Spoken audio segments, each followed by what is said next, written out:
Well, here we are again, XFM on a Saturday, just gone 1 o'clock, Steve, if I'm very much mistaken. But we're not here as such. We're away again, gallivanting around. We've got to do the special sort of best of again. Okay. Which we did a few weeks ago. So this is the best of the last 3 weeks. Which I think is, I think it's the best 3 weeks we've ever had. But I'd like it condensed into 2 hours. Yeah. Yeah, some great music as well in there. Yeah, there'll be some great music interspersed with fine chat that you've already heard. Yeah. Except this bit. This bit's new. We've actually, out of the kindness of our heart, we've come in last week. Yeah. Yeah. And we've done a few clips just because we felt a bit guilty about shooting off. Yeah. Even now, having heard this link, I'm beginning to wonder if it was worth our time. Yeah. Well, should we play a classic link? Let's play, what, from the last 3 weeks? After this is Feeder. Alright, so, here's the first bit. Yeah. Right, okay, Educating Ricky, part 2. Right. I'm committed to this treatment. Yeah. Is one of them. I've got to go for that one. Yeah? Yeah. Oh, the other one is the police are causing a bit of a stir. He still says it like it's the best thing he's ever come up with, which in a way is. It could be. Right, go on in. I'm committed to this treatment. Right. Do you know the saying... Is it just sayings now? Are they all sayings? This no, they're not. Okay. No, the other one isn't. Frog in your throat? The saying, there's a frog in your throat? Yeah. I assume it's when you croak a little bit. You sound like a frog. No. Right. Might seem a bit weird, this one, right? But years ago... Oh, yeah. Sorry, well, what is that clue? Committed to this treatment? It's about frogs Kermitted.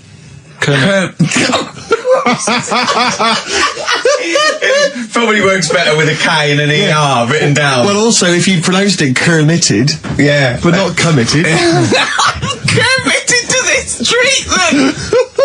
Right, go on then. That's genius. So, yeah. Well, what? You go to the doctors and you go with throat hurting a bit. Right. And what they did ages ago. Ages ago? What year was this approximately? We are going back quite a bit with this one. Oh, okay. Go on. And the doctor would say... did history. Imagine years ago. Go on. And the doctor would say, right, keep your mouth open. I need to look at your tonsils. And the jaw would ache a bit because they weren't as quick back then because they didn't have the technology and stuff, and they'd have to stare at it and study it and stuff. And they get an achy jaw, right? Keeping their mouth open. Yeah, you get, you Mars bar or whatever it's So they'd sat there and they used to always close their mouth, and it used to annoy the doctor. Yeah. Right? Sure. So what they did, they used to get a toad, right, and put it in the mouth. Rubbish. Okay, keep talking. Keep talking. And that way they couldn't close the mouth because either they'd squash it, right, or apparently you're not allowed to lick a toad's back. So the doctor would have them for breaking the law? No, but it's poisonous, right, a toad's back. You should never lick a toad's back. Or put it in your mouth, really. Oh, just stop for a second. Wait. What? Can I just ask one question? Go on, yeah, ask one question. I've got a few, but go on. Sure. My initial thought is, it sounds like a brilliant bit of sort of medical knowledge there. It's a great idea. Yeah. My only thought is, how does the doctor see past the toad? Yeah. Your tonsils? What's he actually looking at with the mouth open? Surely the toad is in the way. Hopping around in the way? It didn't say. Sorry, and my first question is, was this on the internet? Yeah. Yeah, okay. Carl, that is bollocks. That is, well, alright then. Let's turn this round. Where does the saying, you got a frog in your throat come from? Probably because you sound a bit croaky. Probably that. Probably because you sound a little bit like a frog when you've got a sore throat. Carl, did you not question it just for a moment when you read it?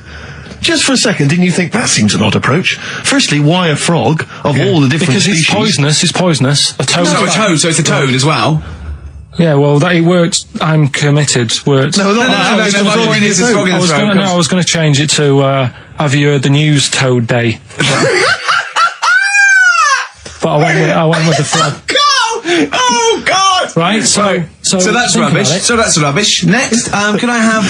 Let's play a tune. Let's come up with a God. Can I just say? No, just play it. Just play it. Yeah. Yo, Carl. It was my birthday, right? Went home after working with you a couple of Saturdays ago, right? Girlfriend was like, open your card. And I said, no, it's my birthday on Monday, I'll open it then. You obey by the rules, certainly on birthdays. Birthday rule. Well, there's no point. Well, exactly, chaos leads that way. Yeah, right, so... Not an anarchist, never has been. So anyway, she was kept going on, it was doing me head in, so I said, alright, I'll open it. Yeah. So I opened it, ticket fell out. Surprise holiday to one of the Canary Islands. So... And what was your reaction? I mean... First one was, we haven't got enough money. Right. For this, but I didn't want to ruin it, so no. I didn't go on about that, and I said, oh, it'd be great, so I can't wait. So did you say it in that tone of voice? Well, it was good timing because I was tired and everything, and I'm not a big holiday fan, but the timing was right. Yeah. Do you know what I mean? It's the same as last night. I don't always like a curry, but last night you're in the mood. You get that sort of curry. You had a feeling. Yeah. You thought, and then lo and behold, like you were eating the curry. It's weird, isn't it? Isn't it weird? The paranormal. Isn't it weird? Isn't it weird? They work in mysterious ways. Yeah. Ghosts. Yeah. So anyway, right? The island. If I was on with you here, I'd probably say it's a bit barren. Okay. Not much there, but if you get a hotel, you guarantee good weather. Right. Are you? No, what I mean is, it'll be a good holiday. If you get a hotel, right, the weather's always good, so you'll have a nice time. Yeah, that was a comma. Yeah, it was a Go on. And all that, and the food was all right, and everything was going all right. I was just having a nice, relaxing time. And how do you sort of spend your time on a holiday? You just lie around? Is that sort of holiday, just lying around. I bought a book. You bought a book? Yeah. Okay, ghosts? No, it was short stories, right? About ghosts? It was about like special days in our time and time before me and stuff. Oh yeah. And it was like it was telling you about how in, I think it was 1814, the Thames frozen up. Yeah. And all these stories are told by eyewitnesses. Yeah. Right. So there's some fella who was around in 1814, and the Thames was frozen, and people used to put market stalls on there, and they'd do the shopping. It was like an Oxford Street. Was that Mad Liar Charlie? No, because he's famous for that. Well, I'm sure you know. No, I think that was Mad Liar Charlie. Right. Yeah. So I was reading that, and then after a couple of days was a bit like, boring. Yeah, you can only do sort of so much lying around and so much reading. So Suzanne said, let's go on the beach, have a walk. You ain't gone on the beach? Where had you been up to this point then? In your room? No, just like around the pool, just relaxing and having a swim and that. Yeah. So she said, let's go on the beach. I said, all right then, yeah. So wandered down to the beach, and first impressions are, it's all right, it's clean. Your criteria is so basic, it's brilliant. Hotel, yes. Roof, good. Food, adequate. Beach, clean. Next. So I'm walking along, and everything's good, and there's a woman feeding fish bread, which I thought that's different.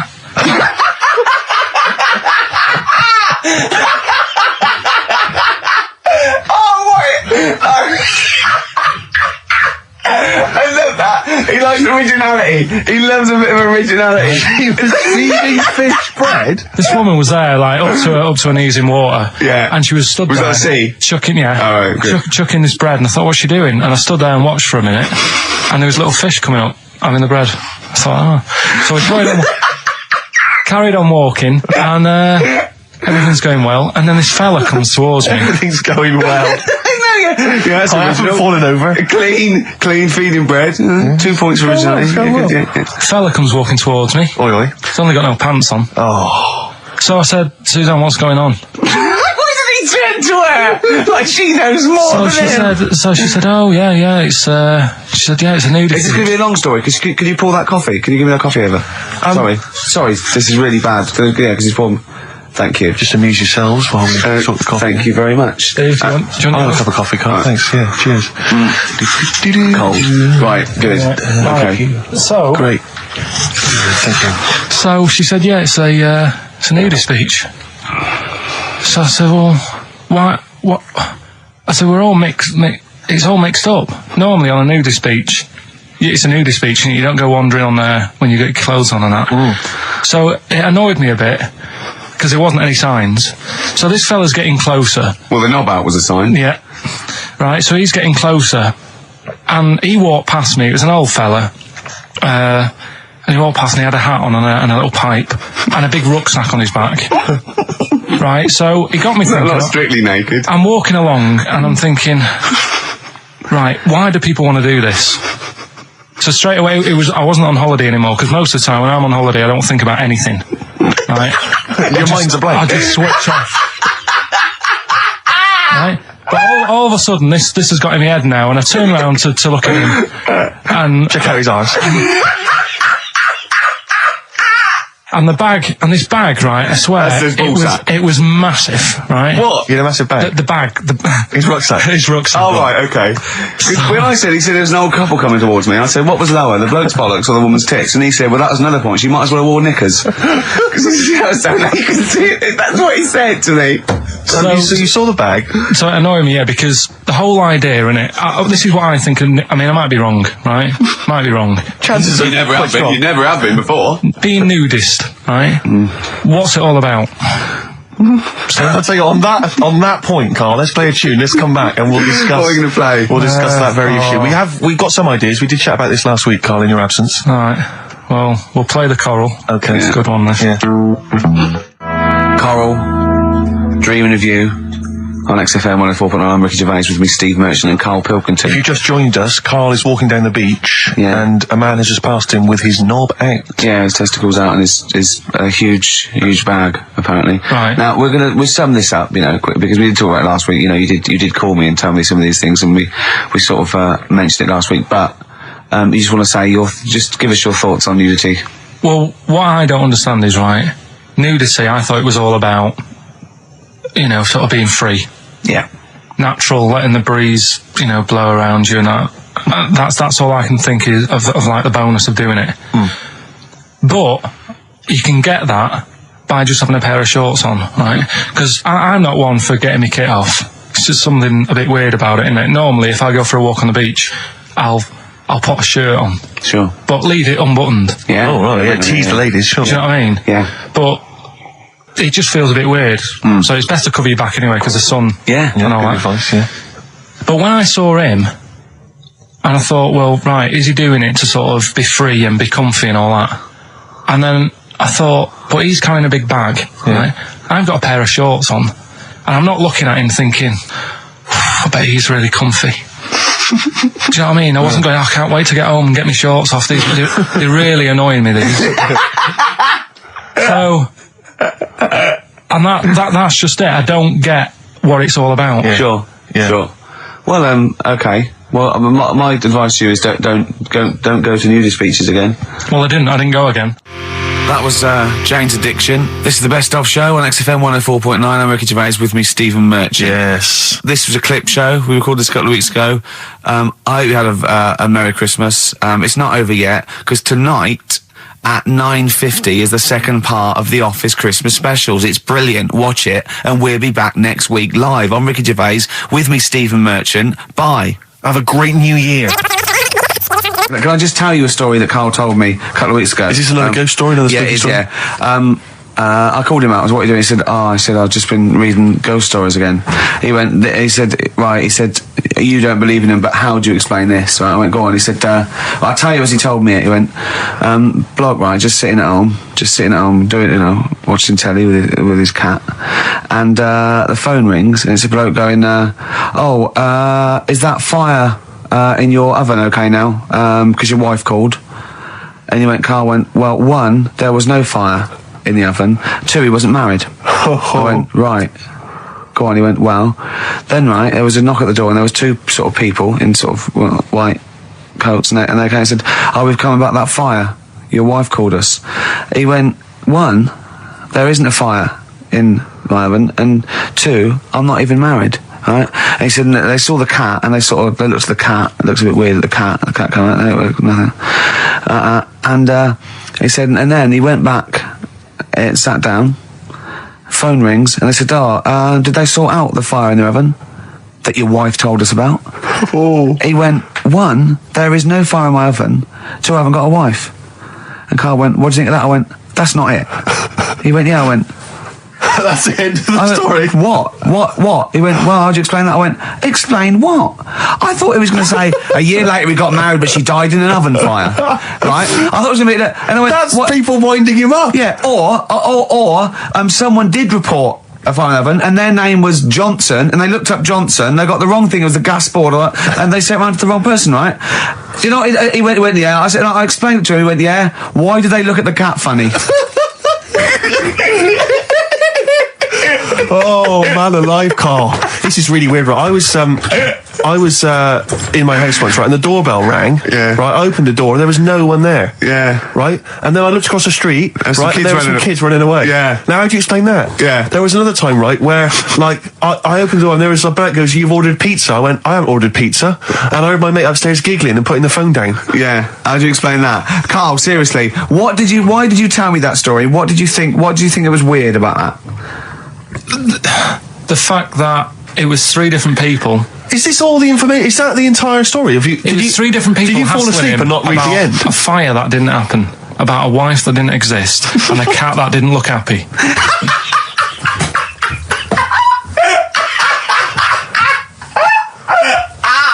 Oh, I'm gonna have a heart attack, Carl. What? I mean, why did they look at the cat funny? Because cats don't like spirits, do they? What? The other blokes were ghosts? Yeah. Yeah, that's it. So these are kind of beetle about type ghosts. These are ghosts who walk the earth as the undead, just winding people up slightly. That's lovely. That is lovely. Seriously, and a cat that did not look happy. But seriously, why would ghosts wander around just like winding people up? Oh, maybe something did happen there years ago. Some fire. Some woman might have died in a house of a fire or something. Yeah. And it's sort of all happened again. Yeah, it's certainly a mystery. If you don't it's a mystery. I mean, I can't. What's this book you were reading? You were reading a book, which is interesting enough. It was the For Tea and Times. Oh, Carl. Yeah. Well, I don't know what to say.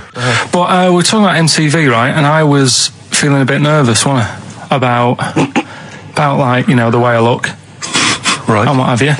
And then I watched a bit of Celebrity Big Brother and all the fuss that Mark Owen's getting, and he's not that good looking, is he?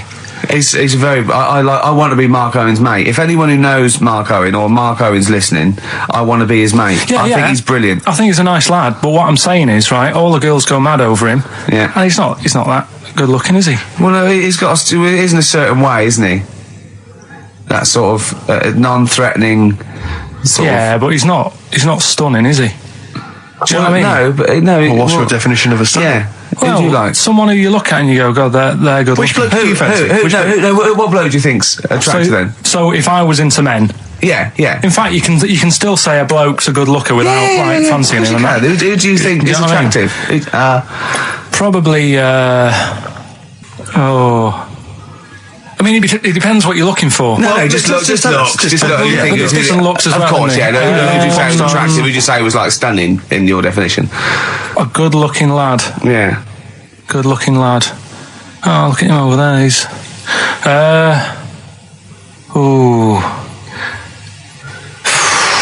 Do you find, Robbie Williams? Do you find him attractive? Boy Next Door. Look. No.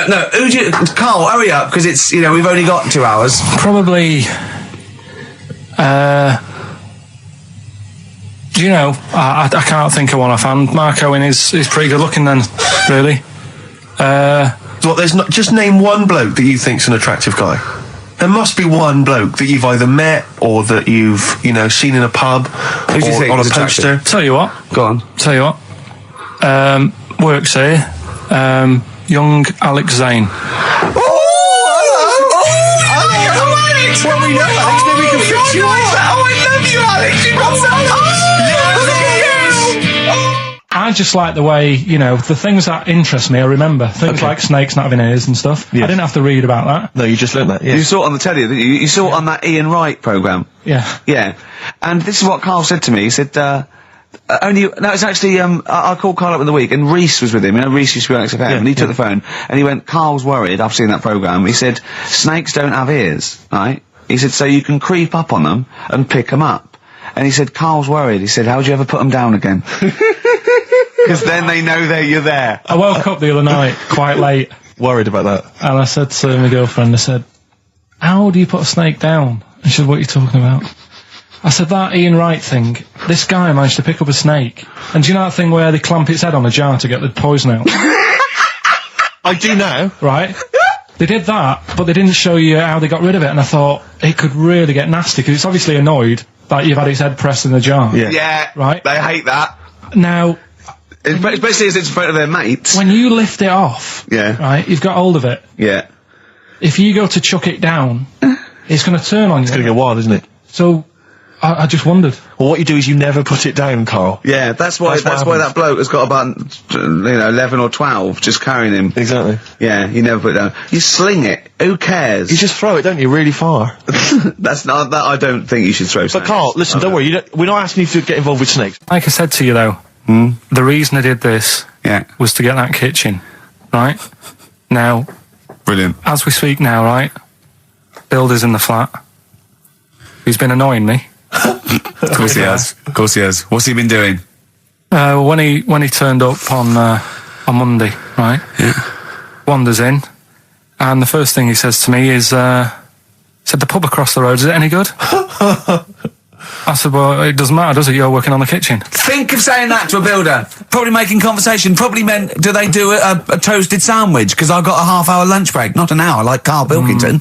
So I'll pop over there and get a nice, cheese and tomato sandwich. Is that genuinely what you said to him? Yeah. The first thing you said so Suzanne had a go at me saying, why have you said that? He hasn't even started on it yet. I cannot believe that. You're unbelievable, Carl. And you say it's us that are rude, crass, I wasn't being thoughtless. rude. I just was letting him know. Do you know what I mean? I know what he knows what he was there for. He had it down on his little docket. Do the kitchen this week. He didn't come there and go, what did I come out for? Was it to go to the pub for a week? Why am I wearing these overalls? Yeah. Who's the little bald mank twat insulting me? Let me just check. Let me call the head office. I wasn't having a go, though. I mean, they should have finished it yesterday, and they're there now, right, on their own. And what annoyed me is they turned up late today. Hold on, Carl, I've just realised something. They're probably listening to the radio. This, I assume, tuned to XFM, isn't it, in your kitchen? Yeah, but they don't know it's me, do they? Do you know what I mean? No. They'd go, he's got a whiny mank voice as well. So's the bloke who owns this place. And the bloke who owns this place, when I said, what's that pub like across the road, said, well, you won't be bothering that. He's working on it. No, he won't be able to put two and two together, will he? You've suddenly, the penny's dropped, doesn't it? You've suddenly realised. Look at his face! Yeah. He's suddenly realised they might know it's him. And they could be listening, and they're going to clean you out, mate. Oh, if you are the builder working in, where is it? I won't say the address, but it's Central London, isn't it? Go mental. Have whatever you want. Opposite that pub that you like, He'll probably be in there now, so he won't be listening. Or insulting a British workman. He should have been in today. Mental. He should have been in at 8 this morning, Just which annoyed me anyway. Mental. Why? I really don't understand why they've got to start so early, right? Yeah. But he said he'll be there for 8, turned up at 9:30, right? Wanders in, and what annoys me is, he could have left all this downstairs. He had a paper under his arm, one of those crossword books, and a pot noodle. Now, I'm not being funny, but most of them take quite a bit of time. A crossword book, he's not happy with just the one that's in the paper. If you're listening, if you are the builder that's listening now, doing Karl's flat, what about pissing in the laundry basket? All right, this is Karl, the producer of Ricky Gervais and Stephen Merchant on XFM 104.9. We're playing out some of the best bits. Hope you're enjoying it. Here's another one. So let's take us back a few steps, Karl. What's the story? Right, so I did some research. Right. Let's just recap again. There was a guy you read about who had his head chopped off. He was guillotined. Yeah. He had said to the people around him, I'm going to blink once I've had my head cut off to show the brain that life, can still... Or the brain can continue to work after death. Okay, so we queried that. So you weren't having any of it? Well, no, possibly for a few seconds till the oxygen stops being fed to the cells because the blood has drained away. But, nothing spectacular. So go on. Well, along the similar sort of lines, right? This is quite a few years ago. This fella sort of upset the royal family doing something, right? So they said that this isn't good. It wasn't Ben Out under that Jubilee thing, was it? I can't remember what it was. And they said, right, that was terrible. We're gonna cut your head off. You gotta show people like you can't be doing what you've been doing. What was this? The 1970s? When you say a couple of years ago, you mean maybe sort of... Was it the olden days when the phones weren't very good? Ages ago. Yeah. Ages ago, sure. So yeah, fair enough. Yeah. So... Very philosophical. Yeah, imagine that when you wasn't here story. This was literally ages ago. Yeah, exactly. Yeah, Slayman Sharma's History of Britain. Yeah. Oh, and even before that, which is yonks before, when it was all mental and different. Sorry, Karl, go on. So he's having his head cut off, and he's resigned to it. It's a day before. He's kind of got it into his head now that I'm not going to have my head much longer. Sure. So he said, let's make use of this. Yeah. He said, I wonder how long, like, the body can stay alive without my head on it, right? So they were like, oh, I don't know. So, Hoover. So the jailers? Whoever he was asking. These jailers with one eye. Yeah. Get out, pal. So he said, no, wait a minute, I've got an interesting scientific experiment, jailer. Well, fair enough. What is it? So, he said, what I want to do, right, he said, surely it's my last right. I'm going to be dead tomorrow. Sure. So, let's do a test. He didn't draw it out this long, did he? Yeah, he said, let's test this out. He said, do us a favour. He said, it's my last day. What I want you to do is, you're going to cut my head off. Let's put a white line on the floor. Right. And see if, because there's no point asking how far he can sort of walk without an head if there isn't a line, because you don't know what to count. Do you know what I mean? If he loses his head and he's running around all over the place, you can't really count That's that. not impressive enough, yeah. So they said, let's make a white line. Sure. Yeah. Who said this? He did or they did? I think they started to join in with him and saying, well, let's make this a... Sure. You guess it. Go on. So... they got Norris McWhirr down. The Guinness people. Oh. Yeah. So they said, let's get this white line. Yeah. And dedication's all you need. We'll do this tomorrow. And he said, all right, then I'll see you in the morning. I'll see you in the morning. Night, sleep tight. Bye. I love the fact that Carl knows exactly what was said. Yeah. Oh, that's beautiful. Yeah. He doesn't know the story or what order it is in or when but it he was. knows exactly what or was who said. said what, but he knows the intricacies. All right then, see you in the morning. Bye. Oh, kissy. Oh, I'm not like that. Oh, you joker. Don't let the bed bugs fly. Yeah. Anyway. So he gets up. Do you want a paper tomorrow? No, I'm all right. Go on. He gets up and they say, right, today's the day and that. And he said, well, I've got used to the idea. So here's a white line for you. Got used to the idea. Go on. So they go, right, you ready then? And he said, I go on. And they cut his head off. And the body walked 32 steps without a head. Wow. 32 steps. Incredible. And that's the lesson, really. Did it get as far as it walked along the white line, did it? Yeah, it stayed along the white line, did 32 steps, and then started to stumble a bit, and it just fell over. Yeah. But, it was a test that your body can still keep alive for a little bit. Yeah. When you've lost your head. Absolute twaddle. Absolute twaddle. What do you reckon you can do then without an head? How many steps? Nothing. There'd be muscular spasm, right? Yeah. It would twitch a bit. It would, yeah. You could not distinctly take 32 steps. The body don't... Yeah. Is the doctor still on the line? Yeah. The fella that bought 6 parrots. Yeah. And, you could have 32 steps. Right, so you don't beheaded believe man that. doing a bit of line dancing. Right, you don't believe that, but something that you do believe that a cockroach can live a week without an head. It can. Slightly different kettle of fish there. Why? Wow, insect to human is what I'm thinking. That difference. There's not that much difference in some insects. Do you know that a snake has a heart and lungs and kidneys and stuff? Go on. No, well, I'm just saying. So? You're making out as if like they're a totally different species. I am making out. I mean, call me old-fashioned. Do you know what you're talking about? I don't want you embarrassing yourself, Rick. Yeah, I am suggesting they're totally different beings. Yeah, that is. Yeah. Now, Carl, the cockroach is a very different thing. The interesting there is that it lives without its head, because a lot of it's on. There's some of them are phototropic, chemotropic. Some of them just literally have irritation and muscle memory. I mean, they do have a central nervous system, but it's very different. So if you lose the head, it bypasses a lot of that anyway. All this is running around. The reason it dies is because it can't take on water. But it's very different to a man, right, having consciousness and then losing that. And the body's still going, I think I remember what I was going to do here. Yeah, so I'm going to carefully walk 32 steps along this white line. Imagine you just looking down going, missed a bit. Yeah. Maybe the head was in the corner going, left, left, left. Oh, he's now...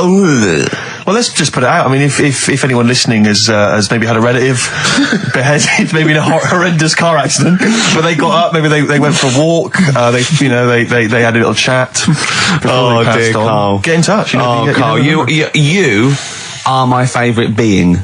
You are my favourite species. Now, you, Carl, may not be particularly different genetically from a cockroach. You are, Why can generally cockroaches speaking. do that? Why whoever made them went... Let's play a record. Do you know what? When I told him this fact, I send him little facts on text messages just to inflame his, interest. I just sent him a cockroach can live 9 days without its head.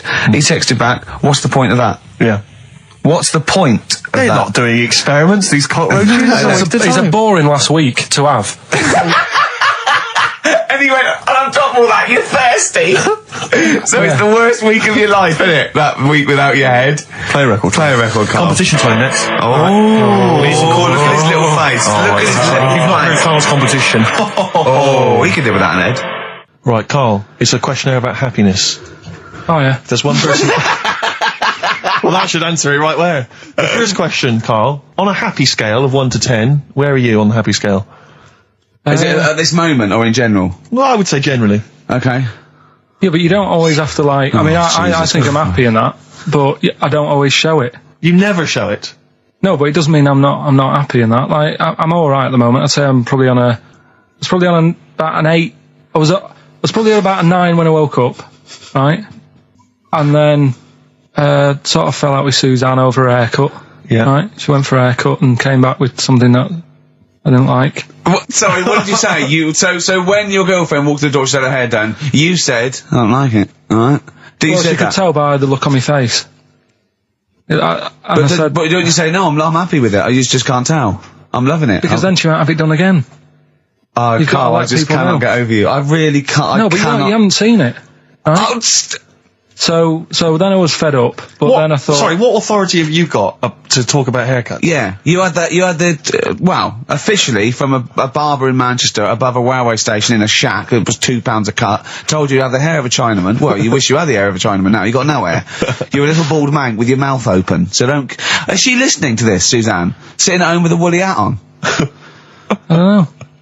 But she knows now, doesn't she? What did you say? What words did you do say? about I it, though? just said you look like someone out of Slade. Interestingly, that's what I look for in a girlfriend. Oh, God. Which one of Slade? That one with the funny... Not Dave Hill. Yeah. The one with the crooked fringe and the goofy... She had her teeth done as well, did she? She had 2 front teeth put in. Dumper. So anyway, I'm So prior to that, you're on a 9. Then you saw the haircut, you're on an 8. Yeah. yeah. And Now then, what you on? I'm probably on about a 6 at the moment. Why? What's happened? Well, while Star Sailor was on, bit more head squeezing going on. So yeah, about a 5 or 6. So generally speaking, what would you say you're on? About normal? 4. You're on a 4 normal. Alright. What would you give someone who wasn't very happy? What would you give them? What are you thinking, Carl? Depends why they're not happy. They're low, okay, so what would you give them? I mean, yeah, depends, isn't it? If it's someone who's just lost their arms and legs in an accident, you don't give them a lollipop. Sure, or some mittens. Yeah. You give them a hat. Yeah. Yeah. And dare I say it, a smile. A skateboard. Yeah. Yeah. I don't know. You don't know. You got to answer the question. Alright, so hang on, let's assume that you've upset your girlfriend because you slagged off her haircut. What are you right? gonna do now feel to go and guilty. make her happy? How are you going to cheer her up? And not buy her a baseball cap.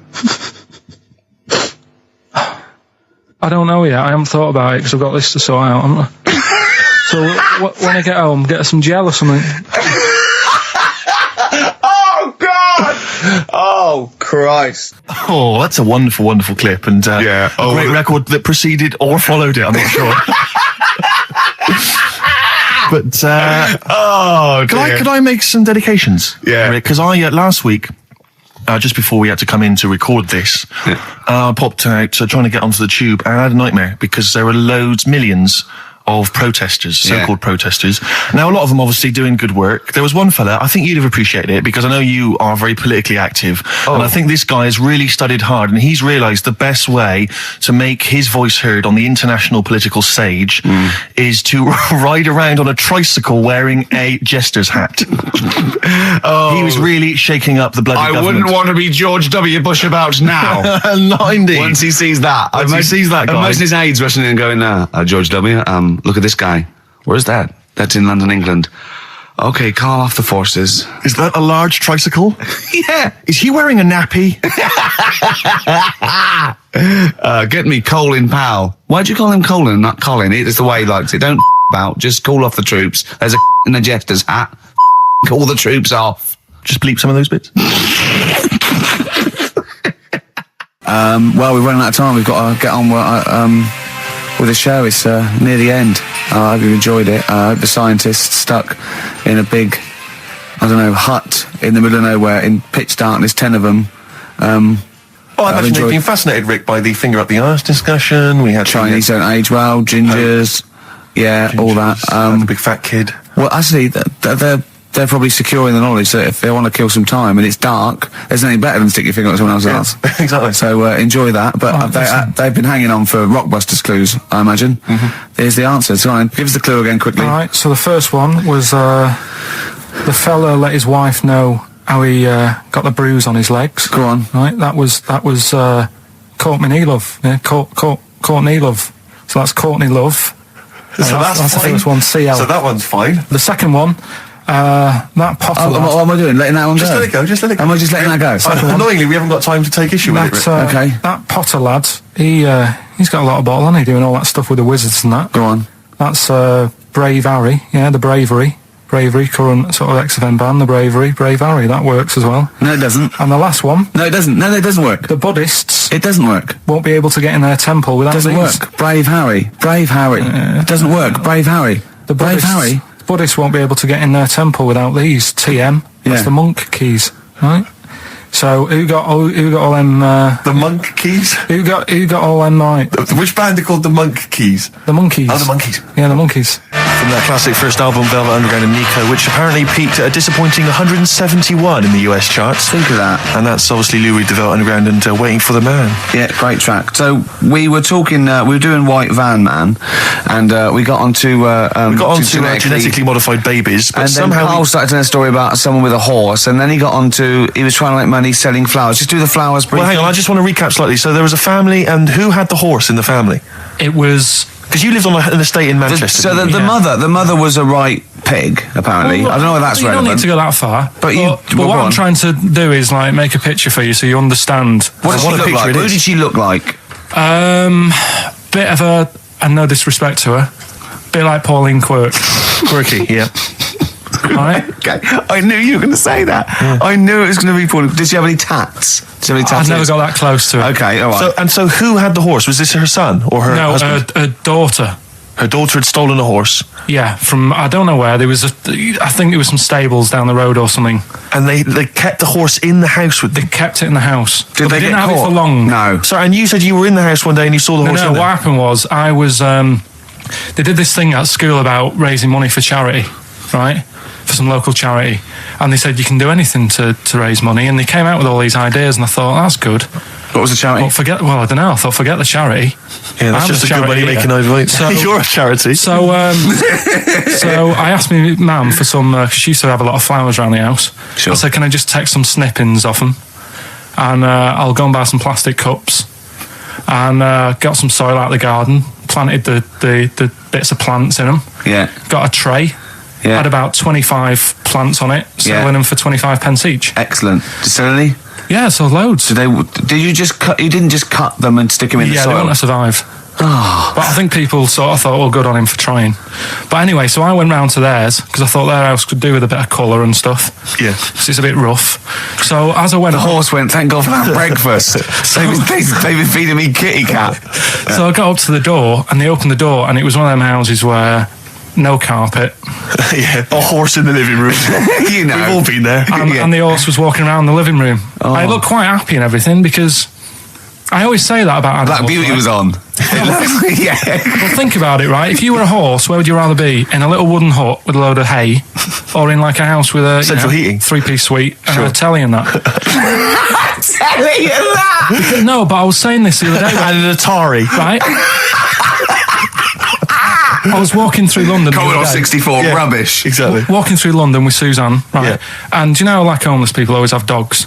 And she said, "Oh, I hope she looks after it." I said, that dog is happier than most dogs. Right. Because people always walk past and give it a pat on the head. Yeah. It's with its owner all the time. Yeah. It's out in the open. It's not locked up in a house. Yeah. It doesn't You know what I eat, mean? but other than that... No, it does eat though. They're always all right. So that's what I was saying. I think this horse was doing all right for itself. Do you know what I mean? Well, not many horses have got their own house. Exactly. For a start, yeah. Well, anyway, that's by the by. Yeah. So anyway, this family, who's a bit. What were we talking about? It was about cloning. Genetically modified kids and all that stuff, yeah. Right. Now, what I'm saying is, you could say, right, Steve, you could have a baby, right?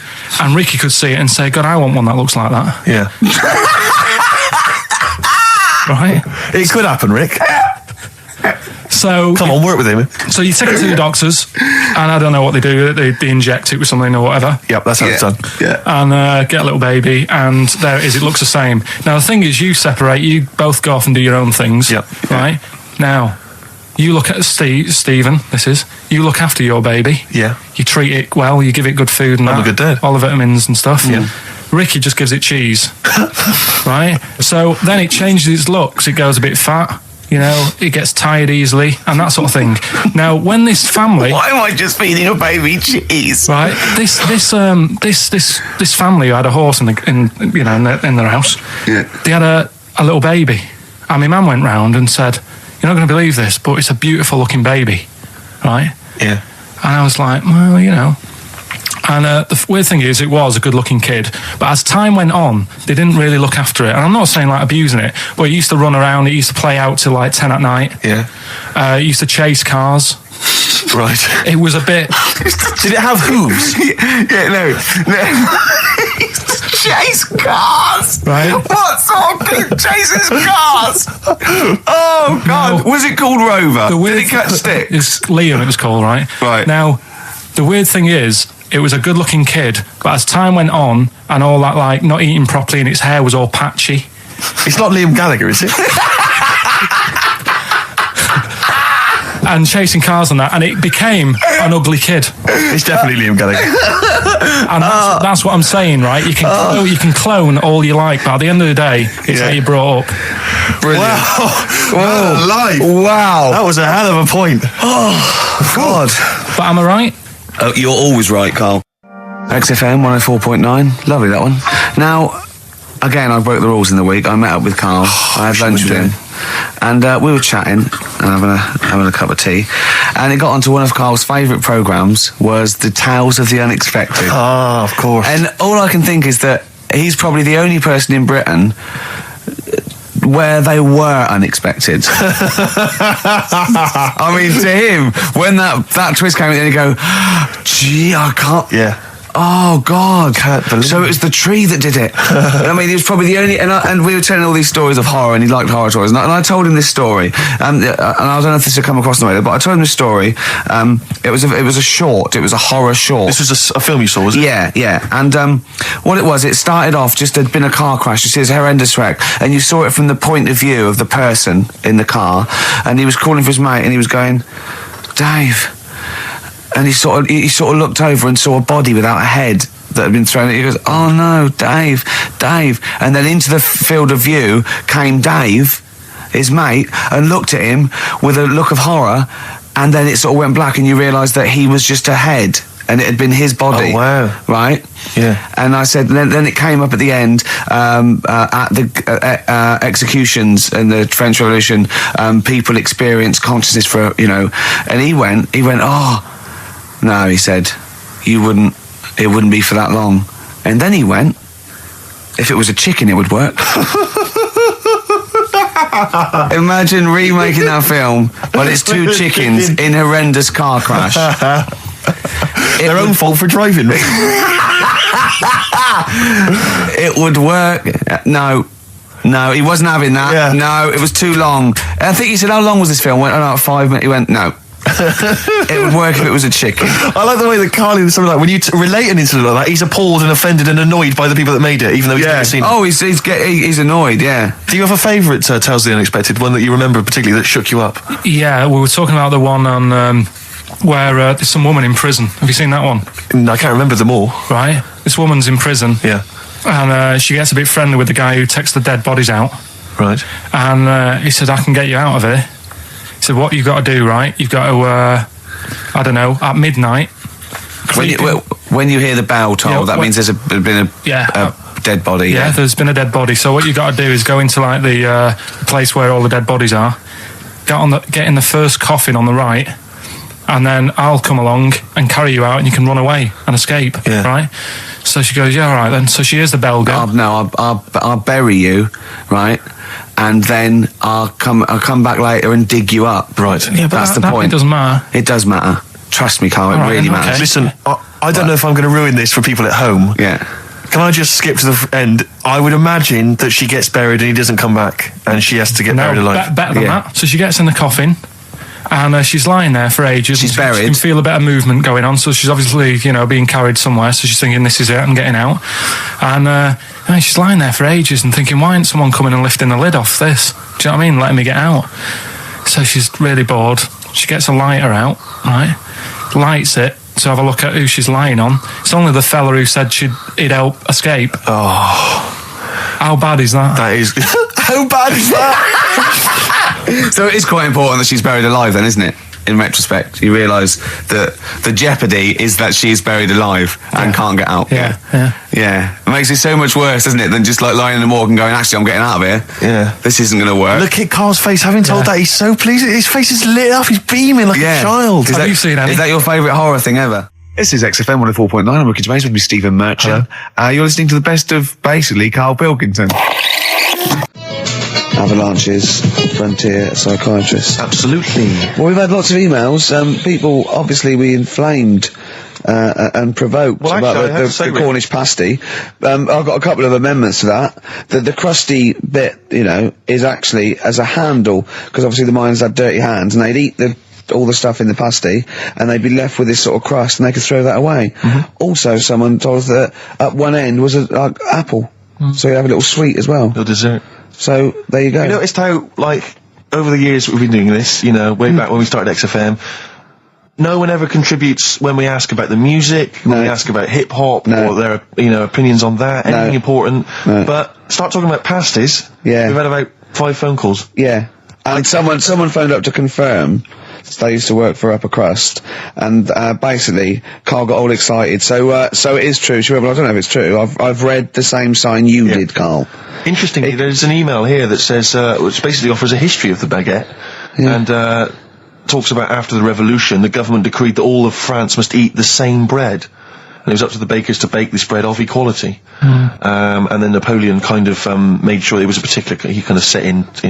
Obviously on the bread you can eat anything you find in the garden, frogs, snails, bits of horse, But the interesting thing is, Rick, that there's no mention of sticking it down your trousers whilst going to war. The French have tried to keep that secret for over 100 years, It was only the upper crust people. Nearly 200 years, that is a top secret. Somehow Euston Station upper crust got hold of a document, left behind in an old sea chest, possibly Napoleon's, could have been Josephine's. Unfortunately, jotted it down. He's kicking himself now. Oh, exactly. I cannot believe I left a note. If he talked like that. He did that. Yeah, he talked English, but in a very funny French accent. Do you remember, there was one thing that, talking about funny French accents, you remember Allo Allo? Yeah. Remember, it was on about 5 o'clock in the afternoon, but they still made, because it was a funny Frenchman, it was that English guy who was posing as a French police officer. It's very complicated. He would often walk by, and I remember there was one where he said,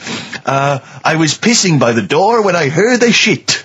Oh yeah. Now that's passing by the door. I'm allowed to say that. Passing by the door when I heard a shot. That's what he's saying. I'm allowed to say that at 2 o'clock because I'm just saying I'm talking in a French accent. Yeah. I was pissing by the door when I heard a shit. Yeah. That's fine. Yeah. Because I'm speaking French, Carl. Do you know what I mean? That's the rule. Right. Okay. Educating Ricky. What have we got? Airy Chinese kid. Go on. Right. Yeah. This is the. I didn't want to do this. Really? You didn't want to do it? Well, I wanted to give you 3, and I gave you one. It was like the alien man gets a beard or whatever. Yeah, and which was total rubbish, so this one should be better, maybe. Hairy Chinese kid. Right, well, we've talked about airy people in the past. True enough. Haven't we? Yeah. you know, the little kids who grew up in woods and hung around with wolves and that. Yeah, again, you're confusing it. Yeah, they're not. There were some people that were born very hirsute. They were not the people who were brought up with wolves. Yeah. You just put that together in your Homer Simpson type mind. Right. Well, this is like a sort of close to that sort of story. But the weird thing is, right, Chinese people aren't that hairy as a nation. No, seriously, that's a well-known fact. They don't have that much body hair and stuff. Okay. So this little kid who was born over there, he was like covered in stuff. Was he?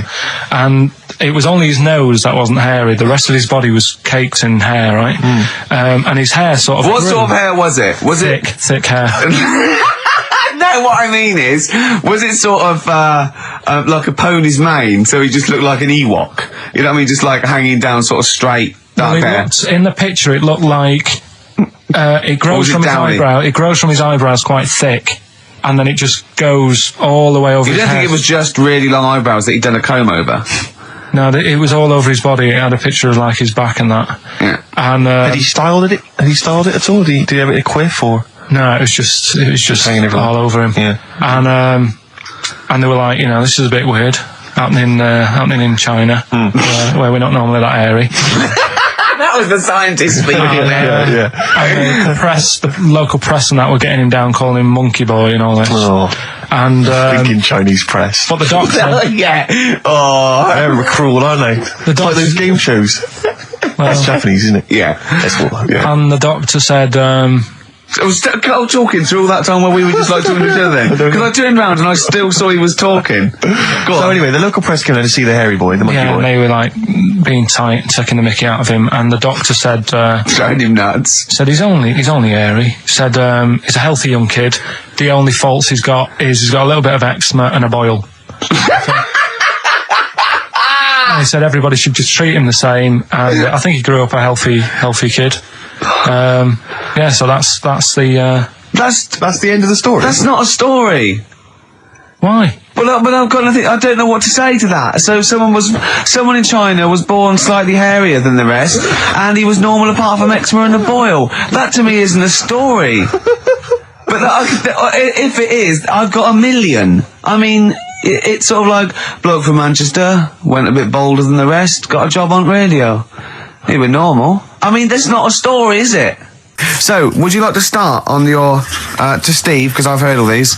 Well, we won't do them all. We'll start off with the Mr. Freeze. Tell Steve the story of Mr. Freeze. This is the first time he nearly died. This is the most serious of the lot, really. So, what it was, do you know, like, don't know if your mum and dad did the same thing, but like they do the weekly shopping on like a Friday. Yeah. So when you got to Thursday, there wouldn't be much stuff left in the cupboard. It'd just be like, you know, your Jacob's crackers and stuff like that. So when they'd been to the supermarket and they came back, I was like, you know, what's that saying? Like a pig in. You know, I loved it. It was like loads of food coming in, loads of biscuits. What is that saying? He nearly said pig and shit. Right. Is that the saying? Yeah. Right. So yeah, all this food comes in. Thank God he didn't. Otherwise he'd have been in trouble. That's true enough. Because he's culpable for our actions because Exactly. he's the producer. So technically, that twat's in charge. Go on. Right, so anyway, there's loads of food, and I'm like, oh yeah, look at this, and chocolate biscuits, and, you know, penguins and stuff. Bacon. And bacon. Just in case, you never know. So anyway, my mum and dad's putting the food away. Me and our kid are like, he's already grabbed something, gone back upstairs.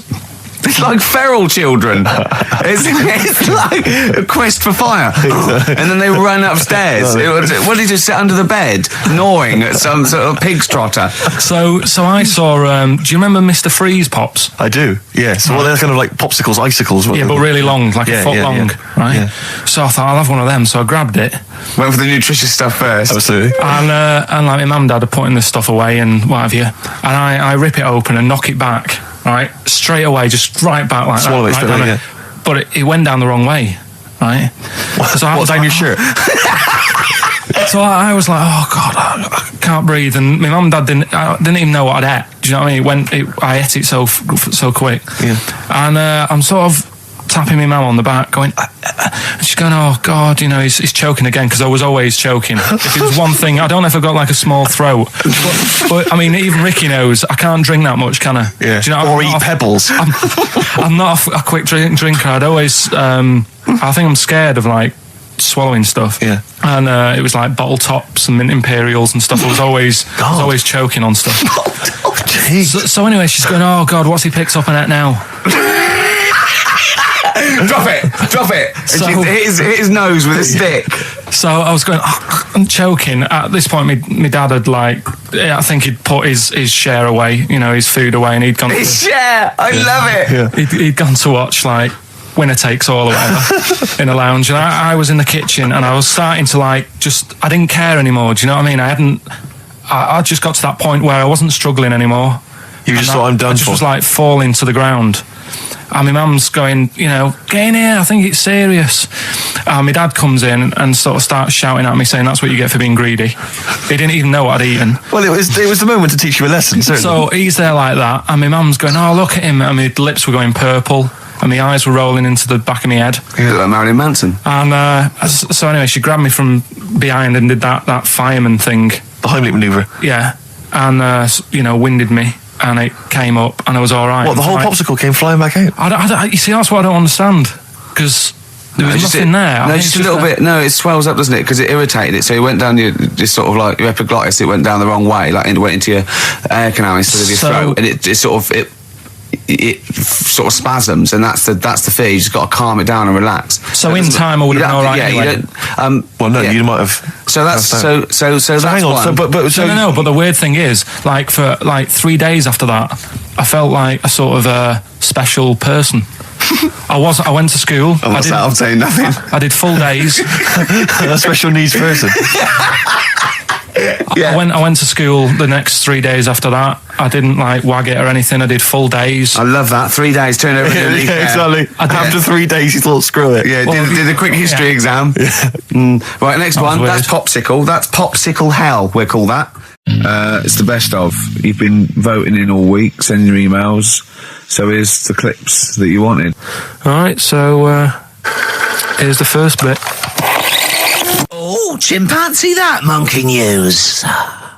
Right. There's this monkey. Right. Oh, yeah. I think his name was number 6 or number 7 or something, right? In this lab, right? Yeah. And anyway, it's in there with like, you know, the rabbits and little mice and stuff like that.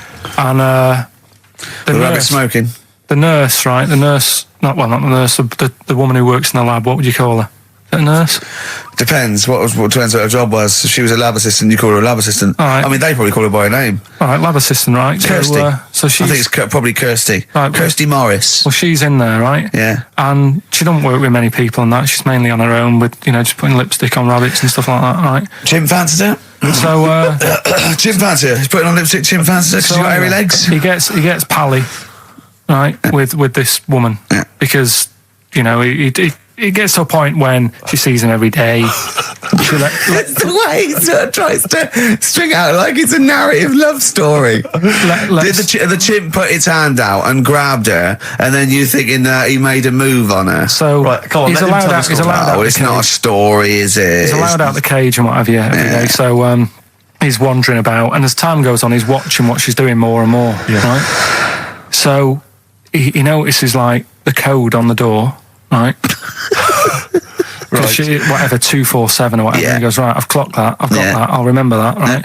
And then he goes, right, there's a lot of lipstick and that knocking about, a lot of makeup. Right, okay. No, there's no way. Finish. No, because So- Steve, you know what's going to happen. Let him finish. I know what's going to happen. So he's there. It's ridiculous. And he's going, well, if it's there, you know what I mean? So while she's messing about with the rabbit, he gets there, he's in front of the mirror, putting a little bit of lippy on. Right? You are! No! I can't. It's gone too far. little bit of, No, it's gone too far, Steve. Right, Your mic's off, Rick. He's finishing Right. the story. So- Turn mine off as well. It's gone too far. Turn them off. Just let him finish. Right, so the thing is, right, it's this monkey wandering about. It's got lipstick, it's got mascara on, it's looking pretty I good. didn't mention the mascara. It's looking all right, right? So it knows the code on the door, 247, right? So when she's sort of messing about with the rabbit, right, he goes, right, here's my chance. He's looking good, 247, out the door, through the reception man's there. He's like, all right, Kirsty, right? Talk shit! I Feel Free from Cream. That's pretty much the last track, isn't it, guys? I imagine on XFM 104.9. Well, I mean, yeah, I've got nothing to say after that ridiculous story. I mean, that's worse than the bank robbery to me. Yeah. That he clocks out. And the bloke on the desk. All right, Kirsty. Oh, you're 2 foot shorter and hairy. She wasn't a looker anyway. She wasn't a looker anyway. Brilliant. Right, you ready then? So, just in case you haven't heard it before, I'll give you some initials of a band or an artist. We're not doing Rockbusters now, are we? Yeah, I thought, well, we've just... Oh, no, we could keep that going. Then we got... I love educating Ricky. That's my favourite thing now. Well, what do you want to do, Steve? I mean, let's do the clues. It's just like it's sort of bigged up the prize. And so this is only by email. Give the email address out now for people to write it down now, Carl. Right, it's ricky.gervais@xfm.co.uk. ricky.gervais@xfm.co.uk. Only entries on email. Yeah. You're going to get 3 clues. You've got to get them all right. And you win all the You win all those prizes you said. Okay, Carl, go on then. Right, and just a quick example. One of the first ones we did, it was like AK, and the clue was exploding pet, and it was atomic kitten, right? Yeah. So you understand how it works now. These are your clues. The first one, that army has got some nice trenches. That army has got some nice trenches. Excellent. Yeah. And the initials there are DW. Do you write some of the questions for 15 to 1? Go on. So that army has got some similar phrasing. Trenches. Okay. Okay. The second one. What are the initials there, Carl, on that person? DW. DW. Yeah. Right. The second one. The top of them curtains are all wrecked. All the materials all worn. He acts it out though. We've got to get him on telly. We have got to get him on telly because his little face and his gestures. That's the second one. The initials being HV. Okay. The top of those curtains are wrecked. All the materials all worn out. Right, HV. And the final one, here's the final clue. I was in Texas the other week, right? I tripped and landed on my knees in a puddle. What's the initials? WH for that one. So I was in Texas, I tripped up, landed on my knees in a puddle. So that's WH. Incredible. You've got it! Is it great? It's fantastic! It's desperate. Okay, time of during the record. Do you remember you're playing for these compilation albums? We got the Fatboy Slim DVD, Linda Green on VHS, and of course Executive Decision starring Kurt Russell as well. Oh God! So, Steve, do you want to pick a winner? I've got a winner when you give us the answers. Okay, so the first clue was that army has got some nice trenches. Yeah. That was DW. Who's that? Dandy Warhols. That's brilliant. That's brilliant. All right. That's good, yeah. The second one, the top of them curtains are wrecked, all the material is worn. Yeah. HV, that's Holly Valance. Oh, he got a phone call for a woman saying I haven't heard it, and he was talking to her off air, and she went, what is it? So-and-so said them's curtains. She went, oh right. He said, you know the thing around the top of the curtain is a palmet, not a valance, and he went, cut her off. Yeah, but my auntie's always making balances on everything. I'll tell you about that next week, right? I'm looking forward to that. Right. Is this the one that farted for 5 minutes? Yeah, the very same. Yeah. Right, so we'll talk about that. I was in Texas, I tripped up, I landed on my knees in a puddle, WH, wet knee Houston, right? Wet knee Houston. Yeah. So, you're a maniac. So, who's a winner? We've got Pete, Catherine and Laura in Newcastle upon Tyne. They're listening online, I assume, and they're on Sky Digital. Those great places. And remember, they got loads of stuff. They got the DVD here. They got Linda Green. They got Stone Roses. They got another compilation and Executive Decision. No, like again, I spoke to you in the week, and I had much better things. Like when I tell you about Brian Blessed climbing Everest, and for some reason it made him it played havoc with his belly, and he followed through, and he had to clean up. Shut himself. Yeah, using ice and snow. Why are you telling me that Brian Blessed? In what way is telling me that Brian Blessed shit himself once in any way educational? Because I was saying how he was climbing Everest, right? Right. I give it to him. He's an actor and that, but he gave that a go. Yeah. Right. It played. What's the point of that? You'd say, wouldn't you? You'd say, God, he's you know. So he's all right. Me doing a boxing match for no reason is rubbish, but him climbing Everest and shitting himself, yeah, he did that. It's commendable. Right, and he's only going to go and do it again. He's going to climb it again. Yeah, but he might not shit himself this time. What's the point in going? Nothing's changed up there. Yeah, good point. Yeah, Has it been? Well, it has. They've probably cleared it up by now. Like, but it's slip on it. I can't even bother. Read about Brian Blessed. Is it actually true, or have you libelled No, someone else? it was an interview with him in it. And what did he say? Oh, come on! What did he say? He said I climbed Everest and I played off it with me belly. Let's talk about it next week. We've really run out now. Oh, you're a fool. I mean, it's mad. I was thinking about it the other day, right? I used to think I had quite a normal upbringing, You didn't. right? And someone was talking Your about the mother cat. once told you not to go to school because it was windy, Carl. It was not a normal upbringing. The cat was being sick, so she shaved it, so it was easier to clean. Right, well, my mum and dad went on holiday, right? And I stayed at the Rosses down the road. Oh, yeah. Only a kid, must have been about 5 or something, right? And I was always running around in the house. I had a lot of energy as a kid. What the Rosses did, they had this cat that was dead violent, the most violent sort of angry cat I have ever witnessed. A tiger. It was honestly, Steve, if it was bigger, it would have been, because it was just always having a go at you. Yeah. If you went to pat it on the head, it went to bite you and stuff. And what they used to do with it, to stop me running around, I'd sort of be running around, and then I'd get a bit tired, and they'd say, have a lie down on the settee. So I'd lie down on the settee and I'd nod off.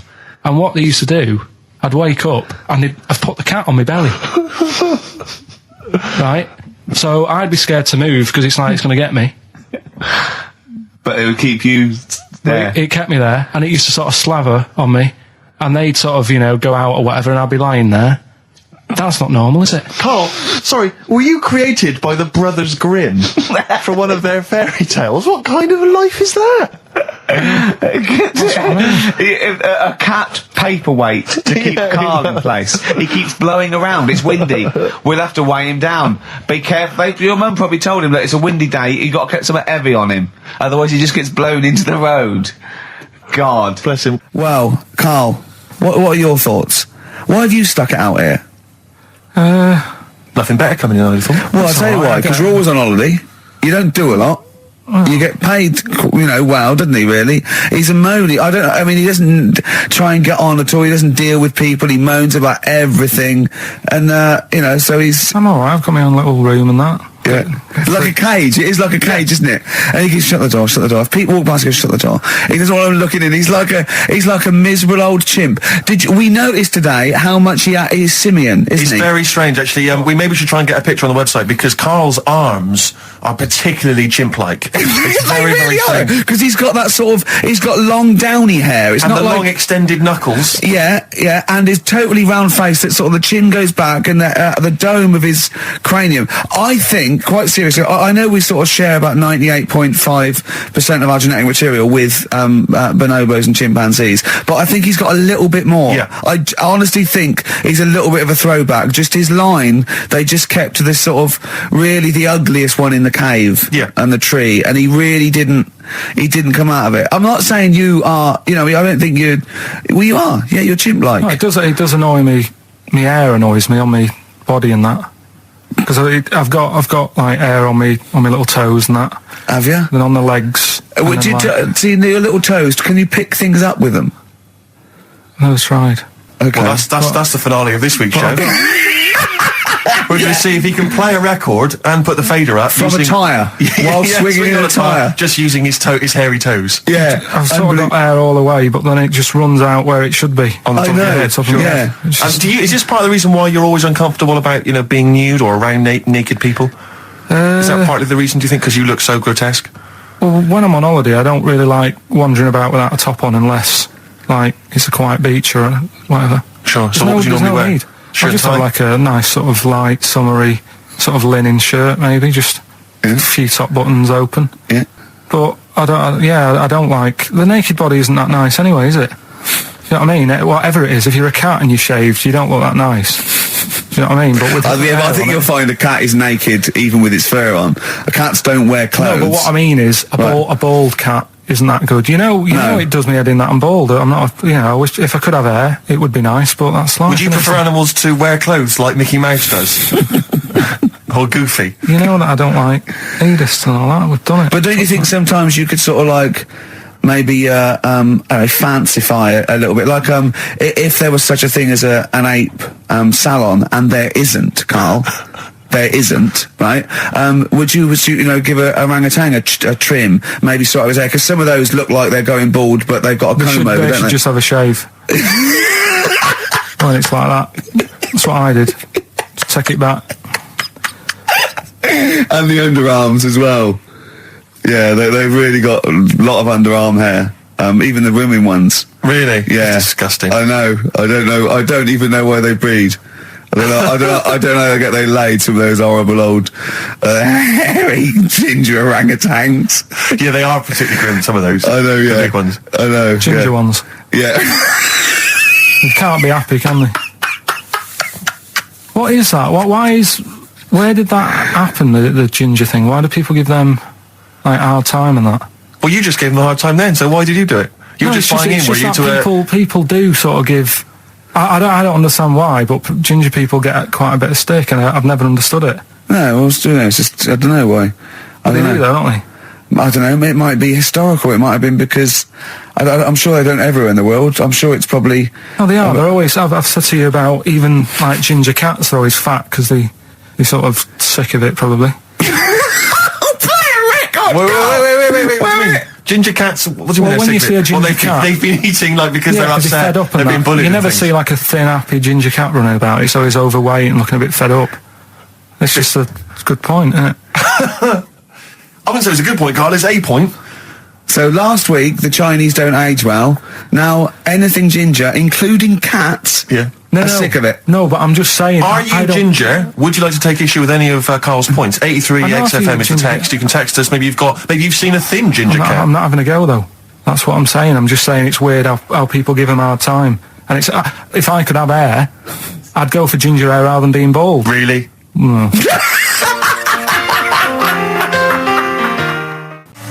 That was Radiohead and They're There. We're Not Here, alright? Pre-recorded. Coming up is one of Carl's little things. Enjoy it. I've got that feature Educating Ricky, which is a bit of a play on words as well. Right? Do you know the film, Steve? Educating Rita. Yeah. I see what you've done. Go I'm on. doing that and I teach Ricky stuff. What do you teach me, Carl? Well, I've got a few different topics. Go on. Do you know, like how you taught me about Hitler and Che Guevara and Winston Churchill? Mm-hmm. I'm going to come in with topics every week, and this week I've got Ghosts? hanging bacon is one of the topics. Say that again. Hanging bacon. Hanging bacon. All the titles. Francis Bacon. No, all the titles are sort of named to sort of tease you and get you more interested in it. Hanging bacon. Well, you certainly intrigued. Go on, what's another title one? Hairy Chinese kid. I'd go for that one. If there was a university degree with that title. Yeah, no, I'm going to go for Hairy Chinese Kid, And I the think. final one, Yeah. Alien gives man a beard. Right. Alien gives man a beard. I am going to burst. Right, listen, Carl, you've got to tell me. Right, let's do it in No, reverse we're order. not going to do it now anyway. What do you mean? We've got to do it now. I mean, this is the first interesting thing you've said in an hour. Okay, the listeners have just been subjected to rubbish and mistakes and everything for the last 6 months. Please, we've got to do Alien gives man a beard. What is that? Tell us that. Right. Sorry, this is just you telling me something, is it? This feature is you telling me something. I'm teaching you something. Educating Ricky. So are we playing it now? We're already into this feature. Well into this feature, are we? Yeah, I suppose we are, yeah. Should there not be a jingle or something? Yeah, can we have a Well, there's jingle? no point, because look, I come up with ideas and you dismiss them straight away, so I'm not wasting my time making stuff. Right. If you don't like well, okay, it. let's play Educating Ricky. Right. Brilliant. Go. Right. So- Ding-a-ling-a-ling-a-ling-a-ling. Educating Ricky. Right, what are we going for then? Hanging the bacon, hairy Chinese kid, Alien gives man a beard. I think Alien gives man a beard. I'd like to do that. Right, there's this fella, I think it happened in America, and he saw a bright light in the sky. And God, if you're bored. he stood there. This is a true story, is it? Yeah. He stood there. Yes, of course it isn't, Steve. And he saw this bright light, and it came closer and closer, and it was a UFO, right? Yep. And he looked at it, and it disappeared, right? And he gets back in his car, He looks in the mirror. and he looks in the mirror. Yep. He's only got a beard, He hasn't. You sure it wasn't someone else who got in the car and he was still standing out there? right? What? And it turned out, Yeah. he got home and said to his wife or his girlfriend, it's a bit weird. So I just got out of the car to look at a bright light, and I got back in the car and I grew a beard, and she said, never mind your beard, where have you been for 3 days? And what had happened is... He passed out because he was pissed. No. The UFO had taken him for 3 days. Yeah. But he'd only thought that he'd only looked at it and it went away. Yeah. But what had happened is he yeah. took him and Yeah. he grew a beard because he hasn't had a shave. Right, okay. I mean, was Will Smith or Tommy Lee Jones anything to do with this at all? Did you see this on a video maybe and thought it was an educational film? No, it's from a book that some kind person sent in to me. Here. Can I just ask again, just again, I'm just throwing this right back at you. Do you think there's any other possible answer here? Right? A man is absent for 3 days from home. He's grown a length beard. of time that it could take to grow a beard, lest we forget. What if he hadn't actually seen a bright light in the sky? What if he was lying? What if he was lying? He'd got knocked unconscious. He'd had a car crash. Just any lying. number of other No, things. just lying. Or he was just lying. Yeah, he'd been on a bender, getting pissed for 3 Yeah, days and that with was his an mates. excuse to his wife. And they went, Dennis, what are you going to tell your wife? Well, wait a minute. Wait a minute. You're not going to believe I was out with you, lads. Just say you're only away for a minute. No, I wasn't away from it because of the beard. Oh yeah, look, it looks like you've been out for 3 days. Well, we have. That's Exactly. right. Okay, we've got to cover that then. Alien abduction. Great one. Okay, let's try that.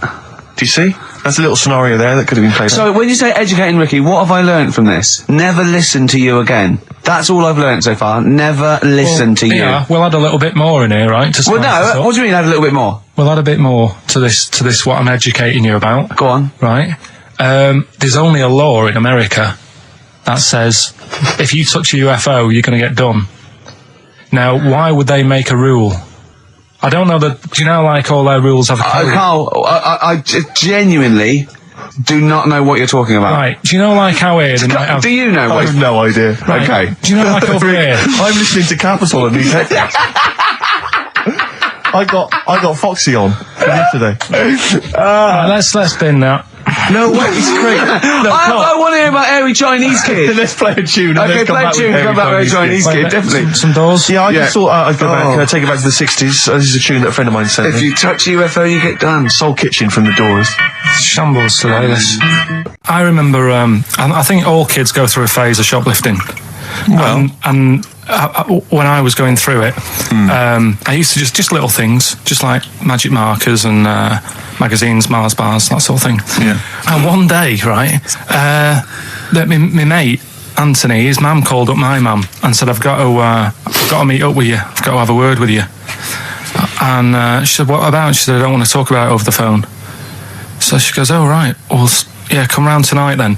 So anyway, my mum sees me, she don't want to be in an awkward position and like be a bit embarrassed and what have you. So she sees me and she goes, right, Anthony's mum's coming round. What have you been doing? Yeah. So I go, oh God. I said, I've been nicking stuff. So she goes, like what? So not big stuff. I've had a few calculators and Mars bars and stuff. How many? I'll just work it out. Hold on. Works out at 7.2 per day.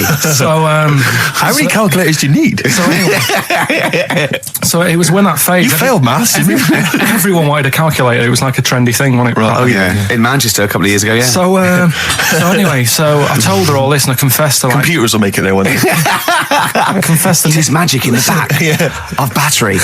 Go on. confessed to nicking all this stuff. She comes round. She only wanted to borrow some money. Brilliant. She said, "Oh, I don't like asking. I was a bit embarrassed to ask you over the phone, but can I borrow 20 quid?" Oh, that's fantastic. And there's me. Bloody, That's great. and it's similar sort of thing to yours. And did you? And he went, hold on, let's just work out the interest on that. A bank at 10%. She'll owe you £4.40. Oh, dear. So your mum was a loan shark. yeah. And did she mention She that went, you did nicking stuff with that other? Because what I'm saying is, presumably you got your mate in trouble. No. Right, you didn't. That's great. Anyway, should we have some more music? Because we've been waiting for What hours. are you going to play, Carl? We've got the Cooper Temple Clause lined up. Brilliant. And the story, it's all sort of, you know, how he's been pushed about by his Again, wife. that's not literally. By his wife, she's wheeling him about. What do you mean? He's wheeling him about. They go to a party. Everyone sort of looks round and looks at him. What makes you think that he's in a wheelchair? What's the clues? What's the words? There's loads of little things. It's like, well, like I say, something about his wife walking around with me and all that. Well, of course she is. She's pushing him about. But walking around. If someone said, "Oh, she was walking around with me," I'd think they were both walking around. There's a few. But that's not. There must be another. There must be a reason why you suddenly thought that fella's in a wheelchair. Right. My wife's walking around with Put me. on your makeup, and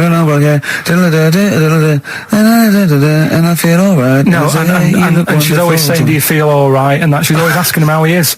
Yeah, but she's Just listen. Let me play it, right, and try and picture the scene, right. But now I'm only thinking of a little fella in a wheelchair. Well, have a listen to it, and you know, just everything that's been said. Okay. Understand why I'm thinking what I'm thinking. No, never. Right, you ready? Yeah. No clue yet. Yeah. He's just sat there watching, probably. No. There's no. Wait until he's done. Yeah, no clue. Okay. No, that's all right. Right, that's just a woman getting ready, and he's fine. Yeah, he's just sat there and he's got a great pair of legs. Right, well, he's sat there in the wheelchair watching. No, he's not in a wheelchair. Listen. Right. Yeah. Everybody looks at him. No, her. He's saying she turns heads. Walking around with him. Yeah, walking around with me. We're both walking around. Are you all right? Yeah, nice thing to say. He's all right. Right? Yeah, he is all right because he's got a great pair of legs. Right, he might not have any legs in that, but he's happy. He has got legs. Right. He has got legs. I don't know why you think he's in a wheelchair. There's no clue whatsoever. It seems to be based solely on, do you feel all right? Yeah. Which she's you just only saying say that because they're together at a party. Maybe he doesn't know anyone else there. Leg. Right. So he can't drive. because he's drunk. Probably he's had a great time. He's been dancing. Puts him to bed. Because he's drunk. Wow. Is he though? He's turned out the light. His hands work. Is that it? Yeah, there's no clue. But the thing is, that's what I'm picturing. But that doesn't mean it happened. You picture people that are half man, half moth. It doesn't mean it's possible. Do you know what I mean, Carl? What you think is usually not true. Suzanne is totally right. There is no reason. I have never, ever thought that Eric Clapton was singing about a little fella in a wheelchair. And the one clue in that, there's two, isn't there? Are you all right? Oh, let me say that, little cripple. Right, and I'll give her the car keys. Oh, why is she driving? He ain't got any legs. Pushing him around and that. No, pushing him around. So he'll do one more next week then. Oh, that's a wonderful, wonderful clip. And Yeah. a great record that preceded or followed it, I'm not sure. But could I make some dedications? Yeah. Because I last week, just before we had to come in to record this, I popped out trying to get onto the tube, and I had a nightmare because there were millions of protesters, so-called protesters. Now, a lot of them obviously doing good work. There was one fella, I think you'd have appreciated it, because I know you are very politically active, and I think this guy has really studied hard, and he's realised the best way to make his voice heard on the international political stage is to ride around on a tricycle wearing a jester's hat. He was really shaking up the bloody government. wouldn't want to be George W. Bush about now. Not indeed. Once he sees that. Once he sees that guy. Most of his aides rushing in and going, George W., look at this guy. Where's that? That's in London, England. Okay, call off the forces. Is that a large tricycle? Yeah. Is he wearing a nappy? Get me Colin Powell. Why'd you call him Colin and not Colin? It's the way he likes it. Don't about. Just call off the troops. There's a in a jester's hat. Call the troops off. Just bleep some of those bits. Can I just ask Carl how he got on over Christmas? Because the last time I spoke to him, you hadn't bought a present for your girlfriend. I had to say I was on tenterhooks all Christmas. Well, you changed it. After that show, I felt bad, even though I shouldn't have done, because... Because you hadn't bought your girlfriend a Christmas present. Yeah, but I said to you, I booked a table at a hotel in Covent Garden, had Christmas dinner there, which was nice, right? It's good food and everything. Didn't feel like enough to me. Well, then I went out and treated some stuff, and then... No. A couple of days before Christmas, He went, I took Suzanne to that hotel we're going to go to for Christmas dinner. We had tea and cakes. And I went, oh, you treated her? He went, no, she paid for it, but I was just showing her what it was going to be like. That was her extra treat. She paid for it. I love that. Brilliant. Yeah. Well, it was a dear. It was like 150 quid for a meal for two, which is pretty dear. So I'm not going to buy her cakes as well. I love that. All right, love, have anything you want. You pay for your own pudding. I'm not mental. Yeah. So you treated her to some other Yeah, stuff. some bits and bobs. What, And then so yesterday- she chose them and you paid for them. What, the presents? Yeah. No, Or you chose them and she paid for them, but, you know, it's the thought that counts. I got them on the way home that Saturday. Well done. And what did you buy? Shops. Well, just some bits. It might be personal, Steve. Well, I don't care. Just some bits. Yeah, Just but bits and pieces. leave out the personal bits. What bits? Just little things. And then yesterday, right? A monkey wrench and a new washer for the shower. Yeah. Some recordable CDs that you need for your job. Oh, So, dear. now, when you gave those presents to her, did her face light up? Right. I don't want to tell you what they were, right? But she wasn't that impressed. You're going to tell us what they were now, Tell Carl. us what they are. You even know what they are. She told you on Christmas Day. Hold on, wait a minute. But it doesn't matter what they are. It does matter what No, they it are. doesn't. It It doesn't. does, Carl. It's you, mate. Of No, course it doesn't matter. Oh, God! Have you just remembered? Yeah! Right, but don't. There's no need. I've got to tell him, Carl. I really want your permission because I don't want to be I know it's not, but we know it's not that embarrassing. It's really quite sweet. Yeah, but in a way, right? The way I look at it is, right? Christmas, even when I was a little kid, right? Is not. Please let me tell him, Carl. Well, let me just tell you first, though. Oh. Let me tell you why I didn't go all out on the old present front. All right.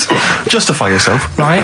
First of all, I've covered it up since then anyway, right, with that present, because I bought her some shoes yesterday, and she did say, I'll give you the money for them, but when I get home, I said, it's all right. I said, you can have them, right? So not only did I buy her some food on Christmas Day, I got her shoes. She's probably had a And they feel like a horse. Yeah. It's sort of like, yeah, there you go, there's your shoes, there's your food, right, bed down, see you later. Yeah, but what I'm saying is I she's have done. fed and clothed Yeah, her. did you comb her hair? She's done well this year, right? So the thing She's is, done well this year. It's like you're a single parent living on a council estate with a smack problem, and you still managed to buy them some Right. Lego. when I was a kid, right, it wasn't about what you got. I remember one year when I was about 8, right? Oh, it's going to make me cry, isn't it, this? No, it's not. I'm just Go on. saying the way it is, right? I woke up at about 4 in the morning. And I was like, oh, what I forgot? And I couldn't sleep. I was that on edge. It's the excitement of Christmas, isn't it? It's like, oh, what's wrapped up? I need to know. Yeah. And it's the fact that people are saying, no, you won't know until tomorrow. Yes. That annoys you and winds you up. Okay. So I got up at 4 in the morning, Yeah. opened my presents, and then went, right, I know now. Went back to bed, had a great sleep. Yes. Right? So it's nothing to do with the excitement of what you get. It's the excitement of not knowing what you've got. And then what happened when you got up to go down with the So presents? what you're saying to me is that you could wrap up a brick because the thrill of Christmas is in hoping and being excited about what it is, not the actual gift itself. Yeah. Is that what you did? That's- did you get a brick? No, let me tell you now what he got. He got her a present, right? And she said, she came. I said, yeah, he got me. It was an industrial-sized packet of condoms. It was a joke gift. No, it No, it wasn't, wasn't a a joke. joke. It wasn't even a joke. I went home that Saturday after here, past Boots, thought, might have something in here. They were on, like, some value. Right, you passed the Were they makeup. used? Right, but Passed anyway, the makeup. You passed all the other. Past the Feminine makeup, stuff. past the lovely vanity cases, Yeah. the foot spas, Exactly, yeah, the yeah. bathroom Oh, products. hold on. How much are these, love? For 100, Yeah. $4.99. Yeah. Do I get them reduced if I buy in bulk? So how many did you buy? What was it? I don't know, probably about 100. Right. Okay. And is she allowed to use those with anyone? Did you wrap them? Can she just go out and have a yeah, wild Well, time you don't with need them? to. They're already wrapped, aren't they? Oh. And then what did she say when she opened them? I No, just- wait. Carl, what did she say? Right, play a record and we'll come back to this. You're worse than my father, that's genius. Me and Carl went out, right? With me and Jane, Carl and Johnny and Gigi, wasn't it? Gigi, Is it important to win?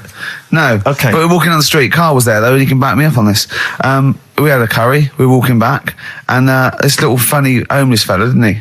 He, I got to tell it before I go, didn't he? Yes. He came up to me, right? And he recognised it.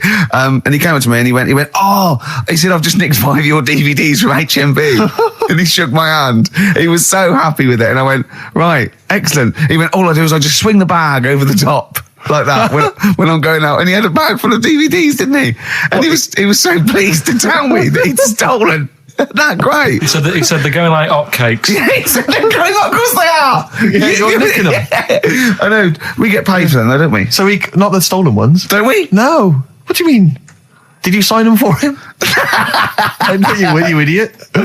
What? So he just nicked 5. Yeah. What, Yeah. Did you say he was homeless? Was he? Well, I don't know. Maybe. No. Surely, how would he have seen the show? He just walked past Curry's one Dixon's. morning. Yeah, the telly. Seen a trailer for it. I thought, interesting. I don't know if he was homeless. I didn't go into his home Sure. life. He shook his hand though, and But off he went. he made Carl look smart. Do you know what I mean? So, how does he sell them? Where does he sell them? Does he go up to people and go, do you want an office DVD? They're not nicked. yeah, £4. yeah, exactly. Are these stolen? No. No. They've still got the tags on them. So then I was thinking, imagine like going to the doctors and he's saying, yeah, everything's all right, your heart's good and everything, but Your art's good. What, your Larry's or? yeah, your heart, you're in good form and whatever. Sure. Yeah, it's good news. You know, I had Giano in earlier. He's not looking good. Yeah. Fat swallow. But you're all right. But your hands need to come off. Right. Blimey. That's bad. Like, I get a second opinion initially. But I better good news, I've got a nice pair of feet I can sort you out with. Yeah. And he puts them on, and then I was thinking, right, first of all, washing up, what would that be like? I thought, Steve! that'd be tricky. And then the second thing was, it'd probably ruin the sort of the shape of your jumper.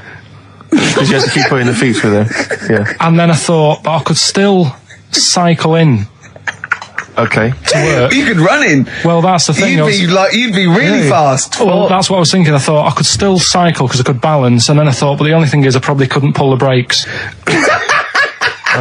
Because of the little short things. Yeah. And then, like you, I thought, but then again, you're running in half the time. So that's what was going on in last night. Right. That's what I was thinking about. Did you How ever... long did this take? Well, how long does it take to wash up? Right. Because I imagine you just being there for like all night. Probably 25 minutes. How long did the little Chinese fella dance for in his pants? He's always doing it. Last night he was at it for like 10 minutes. Yeah.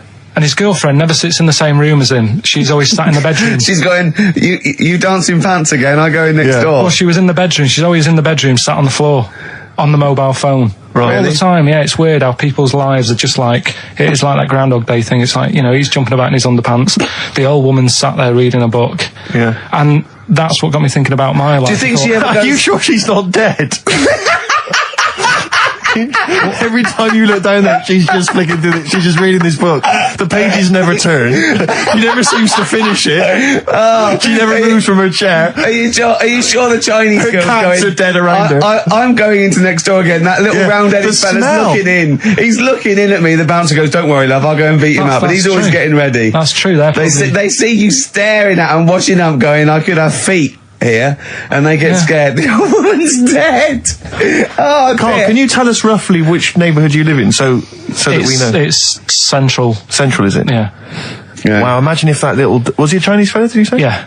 Imagine if he was listening now. I'd love him to call in and explain his actions. Well, he might be on some other radio station talking about a lad who's always washing up and looking at his hands in a mysterious way.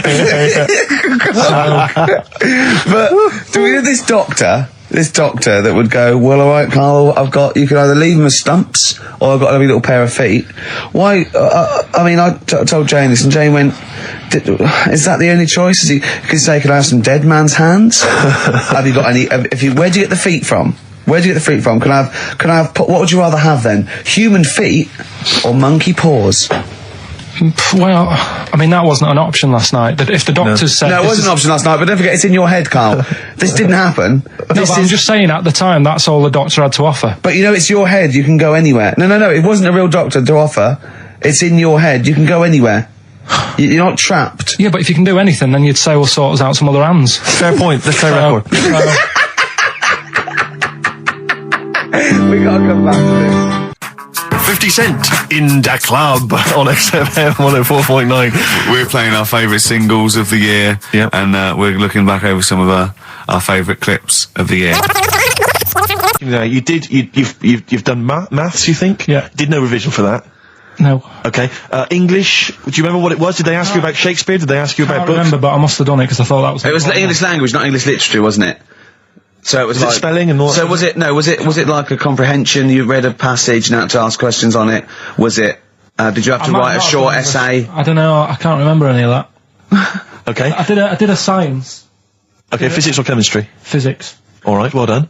And this is all you think? You actually took that. You actually took physics GCSE. You think? You're obliged to do a language, I think. Did you do French? I did French for a bit, I but don't think you are. I don't think you have to do a I language. think you have a GCSE, I think you've got to. Well, English quite good. I think that's his language he did. I So you don't know about language? can't History? remember. Geography? Just what you will find out, won't we? Okay, but you just can't remember. I can't believe you can't remember turning up for these things, because it's quite a big moment in people's lives. It is the thing that you've been working to all of your educational life. On the day that the things came out, I was working at as a printer, Okay. and it was a really busy A lot day. of spelling mistakes. That It was day, a really that busy paper, day, wasn't so it? you're bound to forget. Yeah, the yeah. exams. No, but I had to use gold ink that day. Oh. And it's, Yeah, I mean, you're yeah, not a yeah, printer, yeah. so you don't know. No, that's the biggie, innit? But it's tough. You've got to really get your rollers clean.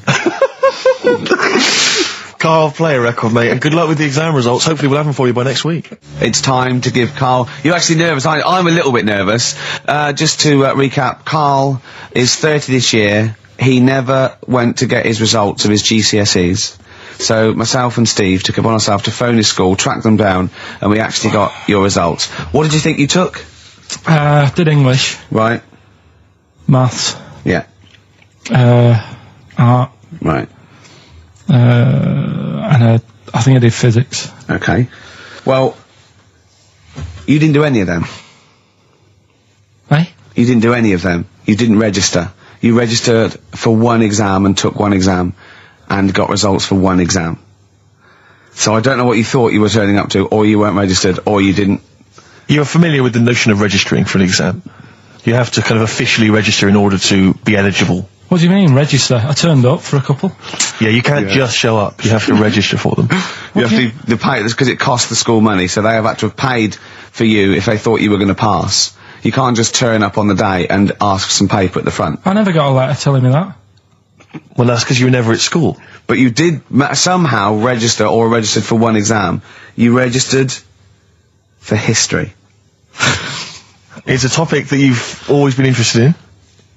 I was saying to Ricky before, World War II, I loved it. Not the actual event. No, the but study just of it. You all mean? the stuff like, about the Anderson shelters and stuff like that. Yep. And the bombs and that. And then when I took it, it had nothing to do with that. It was more about the Tudors. So the Second World War didn't come up. You mean there were no questions about the Anderson shelters? Nothing. That's devastating. So So what are you expecting the result to be?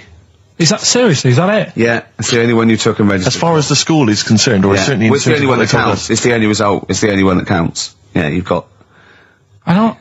Did you register for yours? Yeah. Yes. I've got certificates and everything. So what? Do you do that before the exam? Do you have to go somewhere and sign something, or? Yeah, you don't check your results and then decide if you want to register. It's not like Millionaire when you look at the question and go, I think I'll take the money. Yeah. You go. No. But anyway, you must have registered for one, or maybe your teacher put you in for Well, I didn't do it. They must have been confident. They must have been confident. They must have thought your best bet was history. Right. So, what did they get? You got an E, which I think, technically, is a pass. E.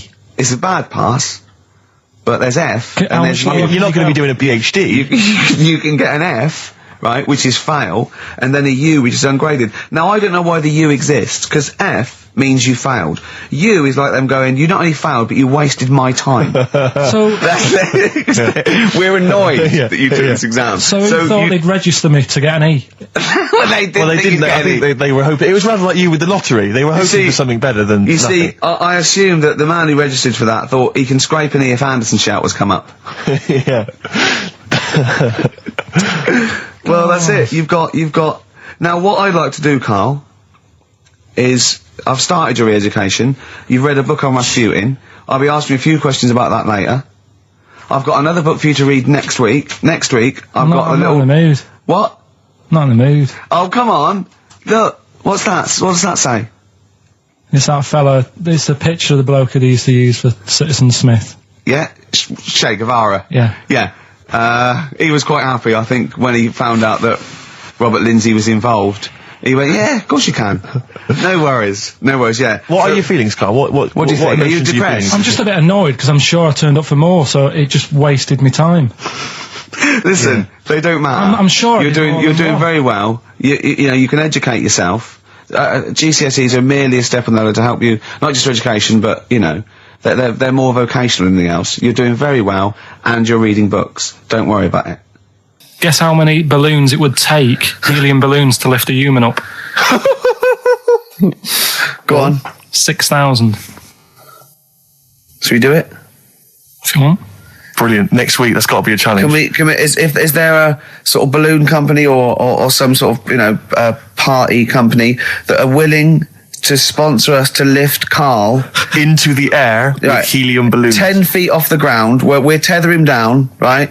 Is there someone willing to pay for 6,000 balloons to try and lift We Karl can maybe up? get some kind of company to sponsor it. I'm thinking like Electrolux, if they're going to sponsor puddings. If they're going to sponsor puddings, you know, and celebrities, Russ Abbott, they will sponsor Karl being lifted. Heat magazine, come on. They're big selling, very successful magazine there, and they know about Karl because they've mentioned him. Heat magazine, can we have a heat balloon? Yeah? Oh, 6,000's an awful lot, into the air. It's the heat 6,000 Karl challenge. Lift Karl 10 feet into the air. Yeah. Come on. What about if it was Karl and Dr. Fox?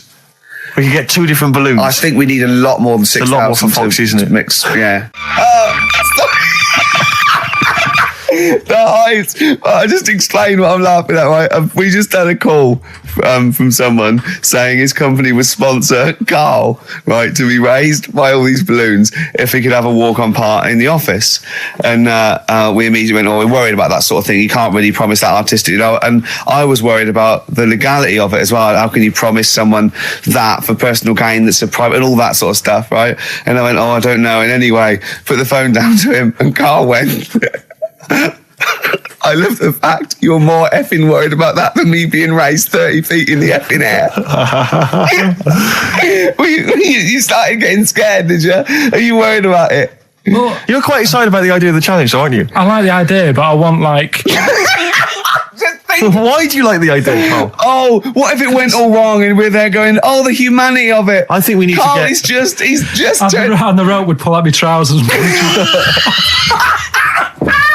Oh, no, it's definitely got to be Dr. Fox if that's going to happen. God.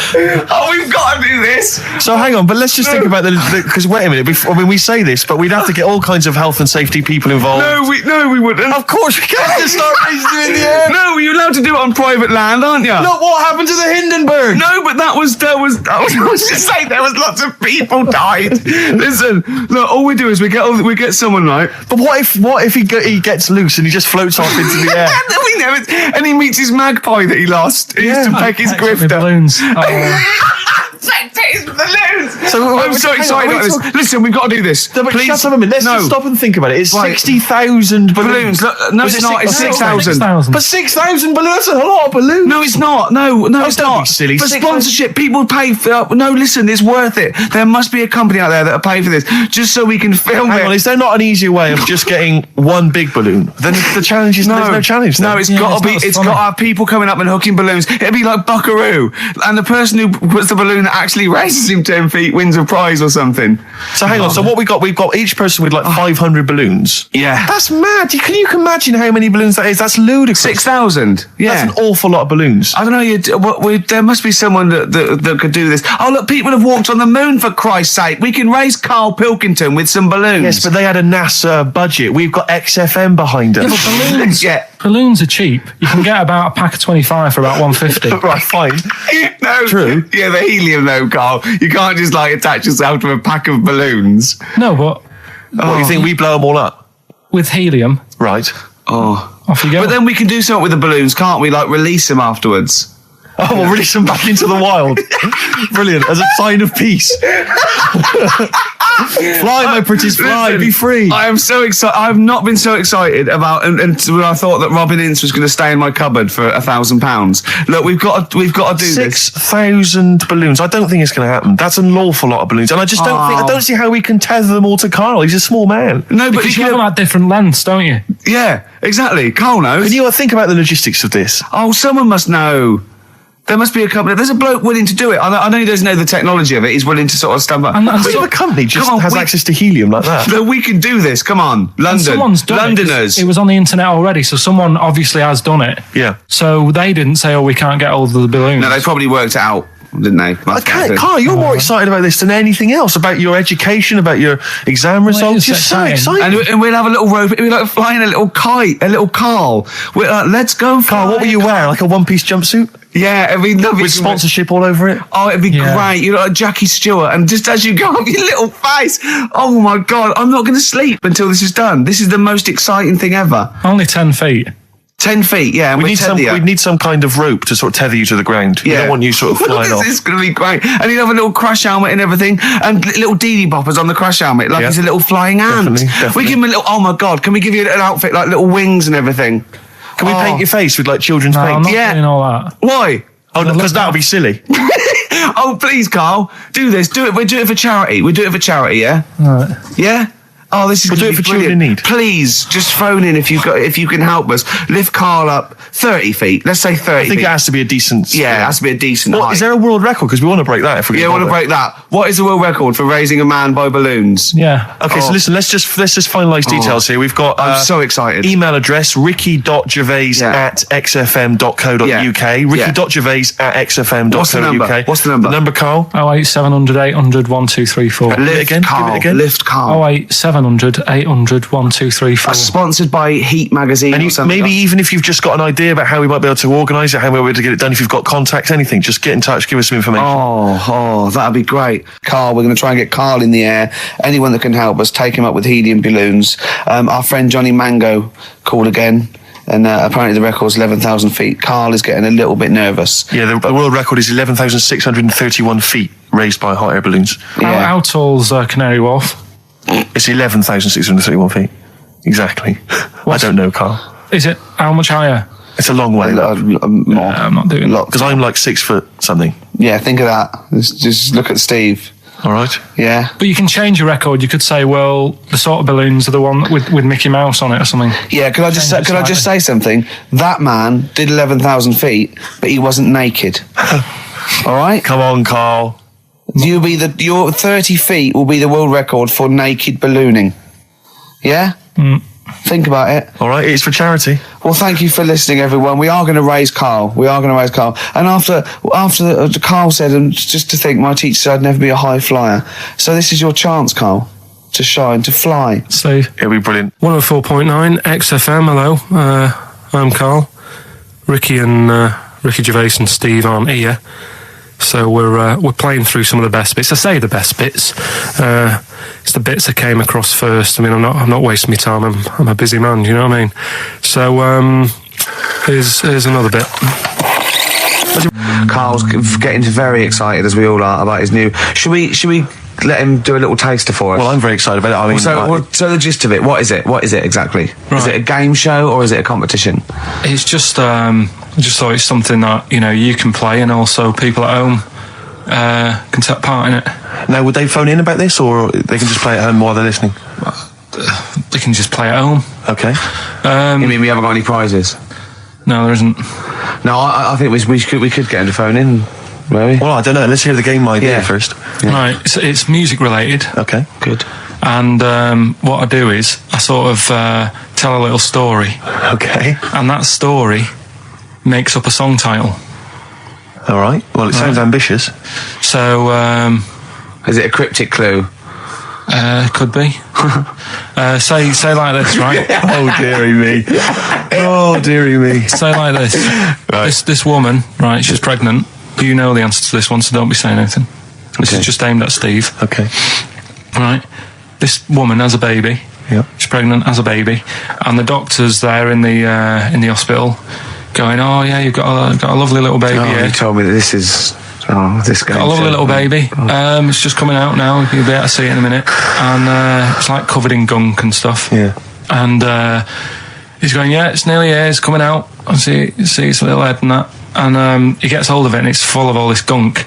Right. The baby's full of gunk. Yeah, like the Covered in gunk or full of gunk? Covered in it. Right. And he goes, here you go. Get hold of your baby. And he drops it. Right. What song's that? There's so much irrelevance there, Steve. I can't tell you. It's not a cryptic clue. It's not a cryptic clue. Because only... I mean, the gist of it is relevant. That isn't the best one. That's just... Right. I mean, there is just... There's things there that you were dwelling on and thinking of puns. Don't.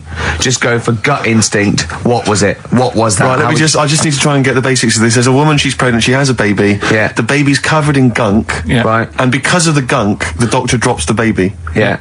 And that's all I need to know. Yeah, that is all you need to know. Yeah. The pregnancy is largely irrelevant. Okay, what are the key elements? It's the birth and the doctor dropping it that are irrelevant. The relevant birth thing. and the dropping of the baby. Yeah. I've absolutely no idea. I can't even begin to guess. Think about what's happened here. Oh, Carl, she's had a baby. The doctor's trying to deliver it. He's saying it's a nice little baby you've got here. This is all irrelevant. Right, let me tell you this. So just to be fair to Steve, so he can get into your mind. Right, this is not a traditional cryptic clue, logical problem. This is Carl. What song am I thinking of? Right, that is Underworld, Born Slippy. I have to say, actually, that makes textbook sense. Yeah. No, that does actually. No, I'm sorry. Do you like all the story about it's all right, you can see it in a minute, or is it covered in gunk? Yeah. No, I agree there is some extraneous detail, Yeah, but I have to say that Born was good, because it was, that's the look of it, was Born was good, yeah. and Born Slippy, no, I was quite impressed by that, Carl. I have to say, no, to be fair to you, I'm not just patronising you. Oh, well, wow. I actually think that was really good, and I disrespect Ricky Gervais for slagging that off, because I actually think that was quite good. Well, let's go ahead with it then. I feel we could maybe open this up to email correspondence or okay, or the let's phone go lines. for it then. Okay, this is Karl Pilkington's new game show idea. It's Just what's the song? Karl Pilkington presents What's the Song? Ladies and gentlemen, please welcome to the stage Mr. Karl Pilkington. 100 Reasons, If I Could. Ladies and gentlemen, will you please welcome to the stage Pop Will Eat Itself. Carl, have you got like a sound effect or something of like get the atmosphere Cheering. we're going to test? Cheering. We'll seek it out with. Have you got something there? Have a look on there. I'm just looking in the NME for the kind of forthcoming gigs of the smaller known bands, and it might be a useful place to just begin the. Ladies and gentlemen, peoples around the world, will you please welcome to the stage Chumba Awamba? Have you got a sound effect? Have you got one? Nice, yeah. Ladies and gentlemen, will you please welcome to the stage the Parkinsons? They're playing in Leicester this week, so I look forward to that. That's a good plug, isn't it? Let me see who else. If anyone wants to pop down to Leicester to see the Parkinsons. Ladies and gentlemen, please welcome to the stage Cyclefly. Okay. Oh, there's a genuine one here. This is someone. Simon's emailed and he says, "Will you just test this name for us?" Okay, Carl, if you can. There you go. Ladies and gentlemen, will you please welcome to the stage Coach? Not utterly convinced. No, it's not too no. bad. It's not. I'm worried about the sound effect. We start to sound like Chris Moyles or something. When Well, he's a top broadcaster. Everyone loves him. losing weight as well. He is hilarious. funny man. Just there's one more coming here. I'll just check this one. Ladies and gentlemen. Ladies and gentlemen, will you please welcome, this is Chris in Oxford. Ladies and gentlemen, please welcome, meanwhile back in communist Russia. Is that a band? I assume so. I assume it's his band. Yeah. Steve, I mean, I will play great old tunes till the cows come in. We got to give them a little bit of Dandy Warhols and Air and Athlete. I know that, and they're great. They're good, right? But I wanted to play a Cat Stevens song, but I thought I'd better not because I've, play that a little bit. And we quite like resurrecting old reputations, don't we? People like Elton John who had bad faces, or David Bowie. People whose names now are largely laughed at in the serious rock or people circles. that people might not have considered. I thought Cat Stevens, Rod Stewart, I thought. Was he Rod Stewart? Many people now are thinking of the leopard hot pants and the ludicrous Do you hair. think I'm sexy and all those sort of awful stadium sort of disco things? But he wrote beautiful tracks from Maggie May and I thought, hold on, two birds with one stone. What about a Rod Stewart song? written by Cat Stevens. Wow. Is there such a thing? The first cut is the deepest. Let's hear it, Rick. On this album as well is The Killing of George. Georgie Part 1 and 2, remember? About the gay bloke. Georgie Boy was gay, I guess. His favourite song. Carl's favourite song, right? And I was going, oh yeah, I remember that, yeah. I said about, and I said, did not intend to take his life. He just pushed it when he gets mugged and killed. Do you know what he said? Go on. I was sitting outside, I was singing on he went, well, as I said, they go out too late. They go out too late? He meant gay people go out too late. He went, no, they do. I went, what do you mean? He said, well, they're always out, they go out when people are coming home. He said, if he'd have been in bed by 10, he'd still be alive today. That's a sobering lesson. And he went, there's one that works here and he's shattered every Monday. Oh, if you're gay and you're listening, just be in bed earlier. Go out when sensible people go out. Yeah. You're right, we're not on the continent, Carl. If you're gay and you're not in bed by 10, go home. Yeah. I don't get it. I'm always looking at stuff. I was looking at stuff this morning because of Yora Geller last night.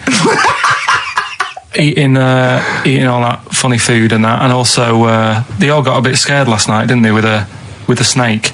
I didn't see that. So is this I'm a Celebrity, Get Me Out? Yeah, he got all worried about a snake getting on the sort of wandering about in between the sleeping bags and stuff. Yeah.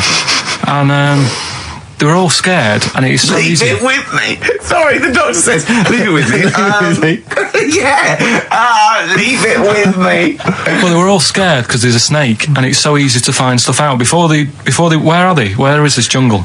Australia, I Right. think. Before they went, give it half an hour on the internet. I found out with snakes, you don't need to worry, right? They're deaf, they haven't got any ears. Right. So as long as you're really quiet, Creep it'll around, probably leave you alone. Yep. And also, they don't have eyelids.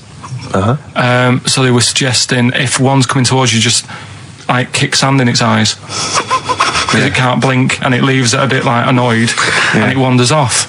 But they didn't do any research before they went. Yeah. And that's, I think your knowledge would hold you in good stead. I don't think you need to know any more than you know. Okay. It's not his fault. Let me have It's Not His Fault. You got to save this. This has got to teach me something. It'll be an interesting story. right, it's not his fault. This fella, What year? Ages ago? Olden times? I'd say in the 70s. Okay. Would you?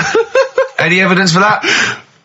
And Does he wear flares in the story? right, Is that your reason? No, it's a bit like Yori Geller, this fella, right? Where he's electric. He's electric. And if he walks past the telly would fizz. If he walked past the radio, it all goes like that. Ooh. His hair stuck up all the time. And he'd be having a bath and everything would be all right, and then the power would sort of switch on in his body, and the electric in his body made him jump out of the bath. So... What do you mean so? What is that so? What does that so mean? You've given us nothing. You've given us nothing. You'd have to at least give us the scientific explanation. Yeah. Electric eels have 400 volts in them. Oh, is this the running away again?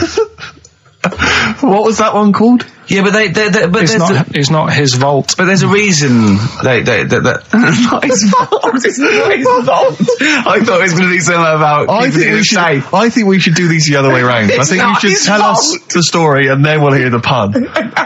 It's not his fault. It's not his fault. Right, let's leave it. Play a tune. Forget it. Educating Ricky. Bin it. We're not doing it. No, we are.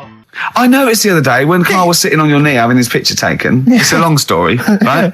But he's got a completely spherical head. It's slightly too small. I'm not being funny because I'm not perfect. But he's got a completely spherical little head. He looks a little bit like a baby hamburger. You know Hamburger off McDonald's? Sure. He looks like a little baby hamburger. And it's sort of quite put upon. It's Suzanne thinks a lot like that thing in that Dulux advert. Do you know when the woman pulls the head off that? That little plasticine morph type and then they make a new head for it. And it's like a little head. really. And that's your girlfriend saying it. I know. I'm getting excited now because we've had loads of calls and emails, not only backing me up, but going a little bit further. But apparently, Johnny Mango called in again. He's become our sort of official researcher on this show. There is evidence that Queen Victoria in Balmoral, with a young house guest, Winston Churchill, used to consume cocaine-filled lozenges. So there you go. Also, MDMA was a precursor of sort of ecstasy, a derivative, and that was big in the day, giving soldiers, a little pick me up. So it's not so mad, is it? It sort of makes sense because he was into his speeches and that, and they say that coke gives you sort of, the balls to stand up and say like. Not that that's a good thing. And no, it's not. No, definitely not. No, right? But apparently it makes you confident, doesn't it? So you can stand up and say, we're going to fight them on the beaches. Yeah. And all that, and sound like you mean it. It's exactly, yeah. When he was sort of like, a little bit pissed up with his cigar on, coked off his tits, he wanted to fight. He didn't care where it was. He'd fight on a beach. He didn't care. He didn't care if he got sand in his new trainers. Exactly. He was boozed up. Yeah. You want to fight? yeah. That's why he was coming hard. He was very much, you got to think of him as the Liam Gallagher of his day. Yeah. Oh, dear. Bad. Are we allowed to talk about this? I mean, I don't mean in terms of referencing drugs, but are we allowed to? Is this like libelous to Winston Churchill? One, you can't libel the dead. Yeah, but two, is it's that only in America? I'm asking, and we're not saying. Two, I think you're probably going to do also a fair comment. Three, we say we were joking. Yeah. 4, it's a satire. Yeah. 5, we love him. 5, we're not condoning drugs in any way. 6, this is Dermot O'Leary's show. I didn't have a go at him anyway. I said he's all right. If there's any law against Rasputin, we might be in trouble. Law against Rasputin. You did willfully Rasputin. Yeah. All over the airwaves. You did slag off Russia's greatest love machine. yeah. You didn't shoot him till he was dead, did you? Oh, put some poison into his I'll tell you this, wine. if there's any other historical questions that people want answered, then we're the men. Because really, with the three of us, our knowledge of the fact that the Hindenburg was filled with helium, the kind of coke habits and various drug habits of Britain's most famous political leader, we've got the answers to all of it. Einstein. Go on. I found out in the week that he didn't talk till he was 6. See, it's all these people who are weird. Churchill couldn't read, could he, till he was 8 or 9? Really? Yeah. So there you go. He got a D in history apparently, GCSE. Just one better. Don't steal our son, please, lads. Thrills on XFM 104.9. I'm Ricky Gervais with me, Steve Merchant and Karl Pilkington. Yeah. Little Carly Pilkington, little baldy mank, whinging little twat. How are you? Yeah, all right, yeah. What are you doing? Happy? Feeling a bit happier today? You look as full of spunk, as they say in America. Yeah, I'm all right. Just a bit of a miserable day, though, isn't it? Yeah. A bit miserable. Yeah. Walking in today, right?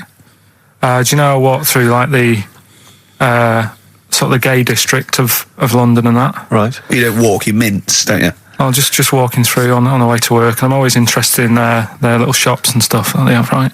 Loads of their little shops. There's nothing ashamed of. If you want to go in and buy something, go in and buy something. I'm just having a look at, looking in the windows and stuff. Little postcard just near the entrance. Yeah. That's meant to tease people in, to make people go, that sounds good, I'll nip in. Right? Little postcard. Free butt plugs with every sale. That's great. How did we get from 5p off milk to free butt plugs with every sale? Wow. What society come to? Well, it's because we're liberated, Rick. Yeah. It's an open society. What did you buy to get them? You didn't buy... I didn't but what's the purpose? What, of the poster or of butt plugs? Butt plugs, because I really honestly don't. You shove them up your arse, don't you? Whoa, slow down, bum. Shove them up your bum. Yeah. But when? Is that just like when you're doing whatever, doing stuff around the house? Or? I think it's not to keep things out. Is it like you would use a plug in the sink to keep, the water in the sink? Oh, if you're not gay. Get that? Oh, yeah. No, I know what you mean, yeah. I don't know. No entry. What is it? I mean, I don't understand what that's for. I don't know. I assume it either feels good or are they... well, I've got to be careful here. Or are they sort of like breaking it in? Right, yeah. Do you know what I mean? Like it's like a shoehorn. Sure. or It's like when you stick paper in your shoes if they're a bit tight. Or those people who sort of like put little bits of wood in their lips, and then as soon as they've got big plates in their lips. Yeah. Same with the butt plug. It means you can, you're ready for anything. I don't know, do I? Look at Carl's face. Well, if you know what butt plugs are used for, then why not get in touch? Gervais at XFM.co.uk. What do you think? If there's any... I can't believe we're already on this subject. I know. It's 1 and we're I was going to say then, if there's any people who use butt plugs, and I was thinking that Carl would have said, well, they're not up yet. Yeah. Because they go out late.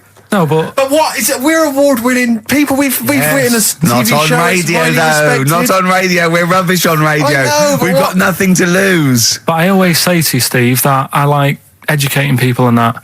Now, the way I see it is I didn't know what they were. Let's phone to go. Someone might know about butt plugs. All right, we'll get No, get them on. Get them on. Ask them. No, because they might say something dodgy. Oh! Yeah, whereas, what have we just been doing? Just take a chance. Take a chance and tell them not to swear. Well, you tell them. Okay. Right, Steve, I haven't got my headphones on. Hello, who's that? Hold on. Who, sorry? Nicholas. Nicholas, hello, mate. You're not going to swear, are you? No, I'm not going to. Keep it clean. Yeah. Keep them keen. What were you calling about? I'm phoning about your plugs. About, not my plugs, but sure, plugs in general. What, do you know much about them? No, Are you a plug user yourself? No, I'm just thinking if maybe you've got some gay friends and you're spending the night at their place, you might want to use one. Right. What, you mean experiment with them, or...? No, so you can make sure they're not going to do anything while you're asleep. Could I suggest, just lock the door? I mean, that is easier to me. Can I make a bigger suggestion? That's probably the most homophobic thing we've had said on the show today. Thanks very much for your call. Right, okay, good. Well, that's why we shouldn't put people on the line. Just, without checking first. I think Carl's made a good point. That's the calibre of listener we've got. God Gave Rock and Roll to You by Kiss on XFM 104.9. Ricky Gervais, Steve Merchant. I'm bloody glad he did, Steve. Thank you, I am. Cheers. Karl Pilkington's with us as well. He's learned some stuff while the song's been on. He's had a couple of calls, one from a bloke, one from a woman who worked in a sex shop, and you learnt quite a lot. I could see your eyes widening. What have you learnt then about butt plugs? I haven't really learnt anything. I still don't understand. Yes, you have. No, but the woman was just saying, it spices things up a bit. Yeah. Well, what do you need to do that for? The end result is always the same, I think. So why complicate it? Do you know what I mean? Are you with me, though? These people who say, they do stuff all night, it's like, what's the point? That's why I like short stories and that. Yeah. Oh, brilliant. So... Excellent. I wish people could see what he looks like when he's talking like it. Oh, in fact, he's in Heat next week, Steve. Right. Yeah, they've put a picture of him. They could do the grab off the DVD, and he's behind the scenes, and he's got his little picture in Heat, and he hates it, don't you? Well, I'm a bit annoyed because I didn't want it in. Why are you worried? Just don't want people knowing what I look like and that. Why? Were you on the DVD? Yeah, but... It's to public domain. Anyone can take it off there and put it on the paper now. But that's extras on a DVD, and I'm just thinking not that many people. If they watch it, they won't take it in, stuff like that. What are you worried about then? There's like me brother and sister and stuff who I don't see anymore. If they know what I look like now, they might... What do you mean if they know what you look like now? They've just got to imagine little Karl Pilkington with no hair. No, I've changed quite a lot because I work hard, don't I? So I've aged quite badly. Right. And I'm just thinking if they... You used to have the hair of a Chinaman, But didn't you? sorry, why is it a problem for your brother and sister to see you? Because I don't see them anymore, do I? And they'll come out of the woodwork now. What? They're after your millions? No. So they're sitting at home, they're looking at Heat, and there goes Karl Pilkington. Oh, Karl's my brother. My brother. Oh, maybe I'll go and see him. I don't want that hassle. But they could find out where you are. What's the hassle then? It's just hassle of having friends and family and that. You mean this, don't you? Yeah, it's that I'm not into having But dates. if either your brother or your sister came to your door, would you not welcome them in and give them a cup of tea? Do you know what? He bumped into his sister, right, after about 7 years in a car park somewhere, right? And she went, oh, I got a picture of my new kid. Do you want to see it? He went, not really. All kids look the same. And she went off in a huff. Unbelievable. Yeah, but that's the problem though, isn't it? She hadn't seen me for years and years. That's the way I am. I'm not like being rude or anything. I'm just says what comes in my head. Oh, don't give me that. Don't do that. I'm not rude. It's what comes in me head. That's a rubbish excuse. Not Know rude. me, know my ways. Yeah. Right, am I wrong then? Let's look at it. Let's look at what I said. Hey, there's Nouts Obama's cakes. Know me, know my ways. Get out, you twiddle flunt. What is that? What sort of philosophy is that? Know me, I'm rude and take it, I'll leave I'm not it. being rude. You are being rude. What, saying that all babies look the same? It's your nephew. You didn't even bother to have a look. You could have been courteous and had a look at the picture. If it was a first, I'd say fair enough, but she's got loads of kids. Oh, fair enough.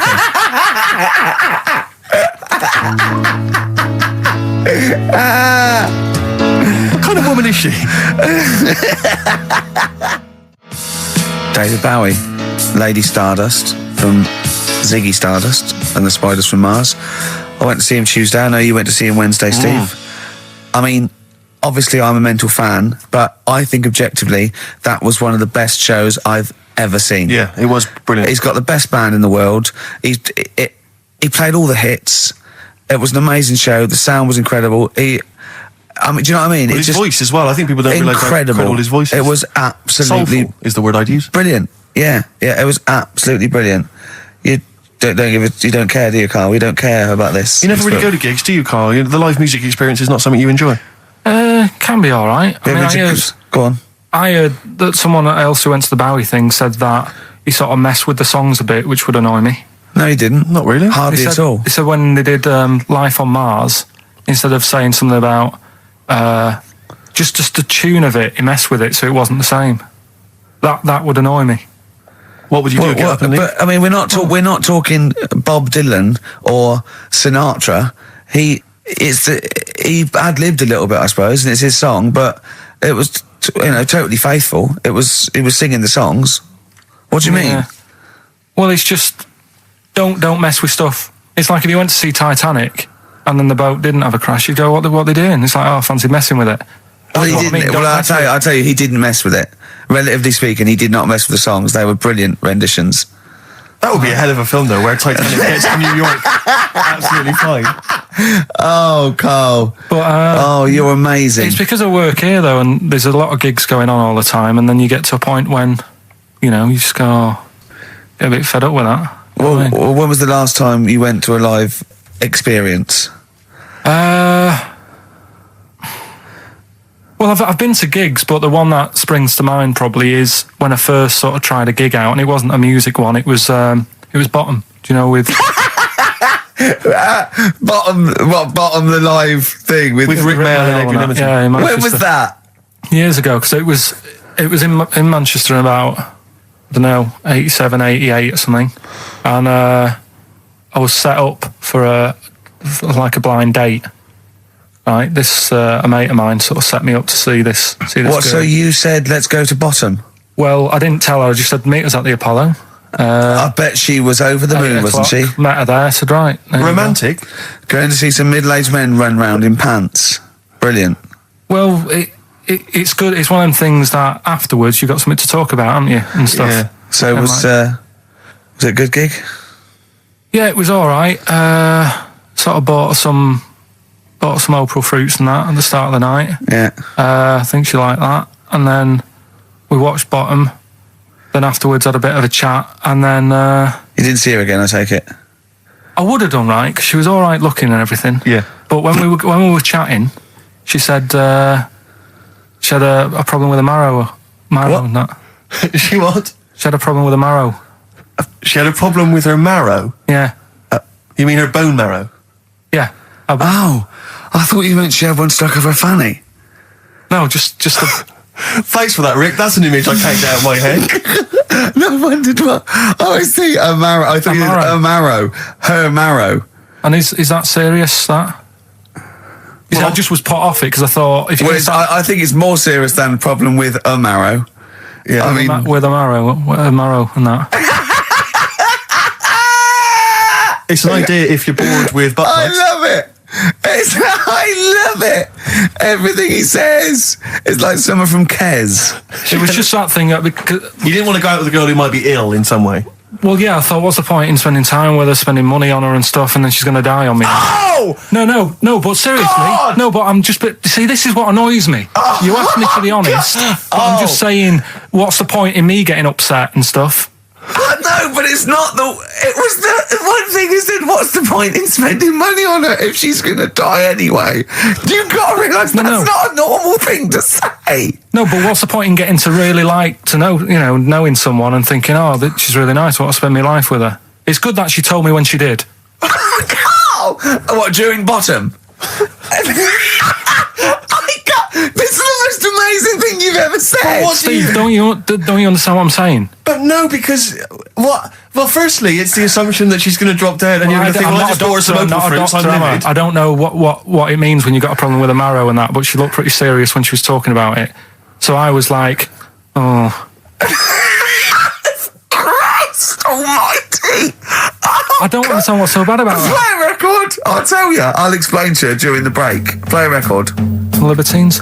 Yeah. If you're morally objectionable, why not email ricky.gervais@xfm.co.uk? It's okay, he's an idiot. True.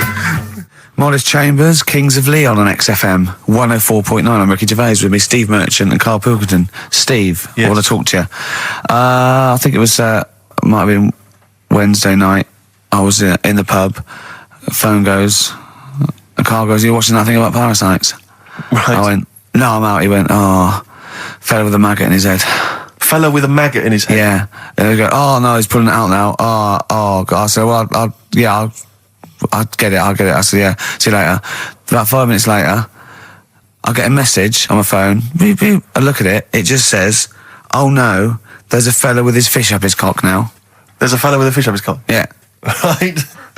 Okay. Do you want to explain that, Carl? Is it one of those little ones that swim up if you're having a slash in the Amazon? Yeah. Yeah.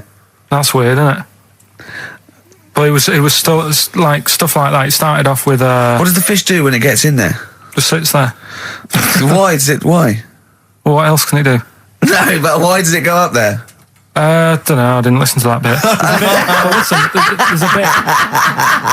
There's a bit. He started off with a fella who had a bit of meat and got a tapeworm inside him. Yeah. And he grew it for however long, and then it came out at the end. It was about 7 foot long. On purpose? Yeah, he did it on purpose. Yeah, for the program, right? I think yeah, probably slimming, isn't it?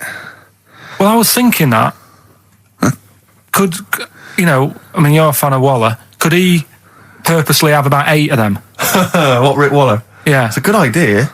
because they were saying how they eat, a lot of stuff when they're in you. They just eat. Well, all they the- take enough so you don't die, and nor do they. Yeah, but I mean, you've got to keep taking them out, haven't you? Because you'll still have the same weight because it's got to go somewhere. So you'll have them in you. What you got to do is like let them eat your meal and then take them out. Do you think worm watchers will catch on? Yeah. So anyway, so that happened, right? And then there was a woman with a maggot in her head. A woman with a maggot in her Yeah, head? she went on holiday, it got in there somehow, and Stowaway.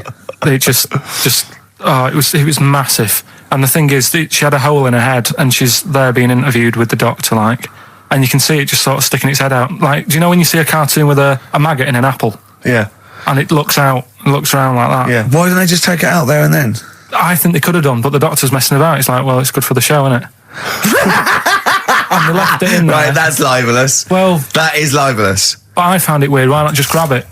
When it Because there must be a reason. There must be one of those medical reasons that you don't really know about, Carl. right. And another bit. This was the best one, right? Grab it. Right. There's this fella, and he was on his bike, right, Yeah. cycling to work or whatever, and he sort of sees this thing in the corner of his eye. Right? Literally in the corner of his eye. Or you mean he saw He just said something he saw in his something. peripheral He vision? saw Okay, something yeah. and thought, what's that? Yeah. So he thought, doesn't matter, whatever. And he stops off at a cafe, right? Yeah. Get a little scone, a tea or whatever. And he goes in there and he's sat down, and the waiter comes over. He says, "Yeah, what do you want?" He said, "I'll have a scone and a tea." He goes, "All right then." So he goes to get it, comes back. As he puts the tea and the scone down, his face is like, "What is that?" Right, like a look of frightenedness on his face. Right, drops the tea and legs it. So the fella's going, what? So he legs it after the bloke and goes, "What?" And he says, something came out of your nose. That was massive. Sorry, something came out of Listen, the this guy's is all true survey. because people would have watched it, so don't start saying it Sorry, didn't but hang on, I happen. just need to clarify. The guy on the bike. I don't believe he ran away. Wait a I minute. don't believe he legged it. I don't believe he had a look of frightenedness on his face, and I don't believe he said something massive came out your nose. And I don't even believe he had a cup of tea in the scone. These are the things that I think are embellished. But who had something coming out of his nose? Was it the guy serving the scone? The one who was on the bike who ordered the scone. Yeah, but what was came it? out of his nose. Yeah, what was it? Came out of his nose. Right. So he goes home and he thinks, I've got to sort this out because it's not good and that. So he But what? No, it was out of his nose. So you mean it poked out of his nose? It didn't come out. It just said hello and then it...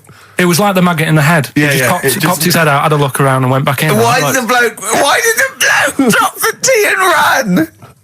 Well, it's weird, isn't it? All right, so he goes home.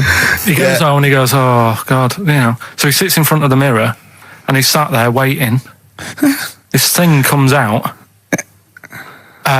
Again, sort of looks round, goes back in again. So he goes, oh. No scones. Right.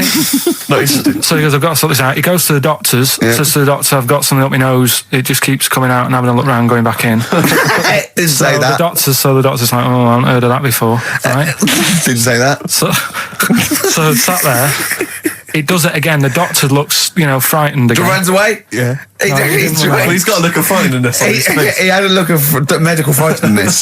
He dropped his stethoscope and legged it. No, he said, I know what it was. So what? So you got a leech up your nose. He had a leech about that long. What's radio? Well, how long's that? 4 inches. 4 inches coming out of his nose. Next time it stuck its head out, he grabbed it, pulled it out. That's horrible, though, isn't it? Isn't it? Can I just remind people, just let people know, when Karl was saying it was about that long and Ricky said 4 inches, he was using his fingers. Oh yeah, he didn't have his There's nothing else there. fella out. No. So he had a leech up his nose. How did he get a leech up his nose? Again, I'm not that bothered about that bit. It's just all the footage and stuff. Oh, play a record. Brilliant programme. Yeah. It's just the same. He just sees that. He gets fast. He doesn't read on. His education is just sound bites and self-embellishment in his own head. Yeah. Well, It's true, like 'cause people- he gets all his news from Ananova and he just reads the headline. Yeah. Oh. And he just doesn't bother reading it. But he considers that education. He Well- gets annoyed if you think that more So you information is don't useful. get going on that. 'Cause we'll talk about that later. If you're going I'll to tell start you having what. a go. Right, okay. Okay, we're going to play a song now, and I'm going to tell London Karl's confusion over evolution. Right. Better you two. Oh, brilliant. Sweetest thing. 104.9 XFM, 104.9. You two, the sweetest thing on XFM. Ricky Gervais, Steve Merchant, Karl Pilkington. So we're with Karl in the week. So what can we do this week? I was saying, well, don't do Rockbusters. That's dead in the water. I hope the listening public agree with me.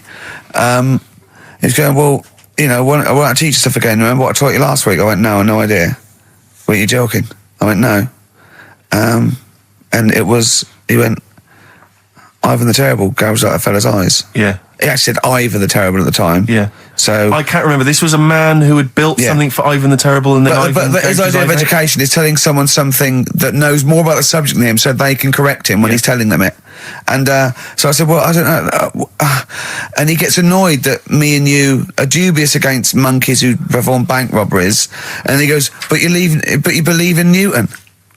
He doesn't know the difference. I was trying to explain the laws of the universe, right? It was going, what do we do? And so all I come up with, I thought somewhat interesting. When you tell a child maths, you say you've got 3 potatoes and you've got 4 potatoes. I have to do that with science to Karl. Yeah. So I ended up saying, imagine you're in a shopping trolley with loads of house bricks. If you throw the house bricks out, you'll go the other way. He loved that. Right. He didn't you?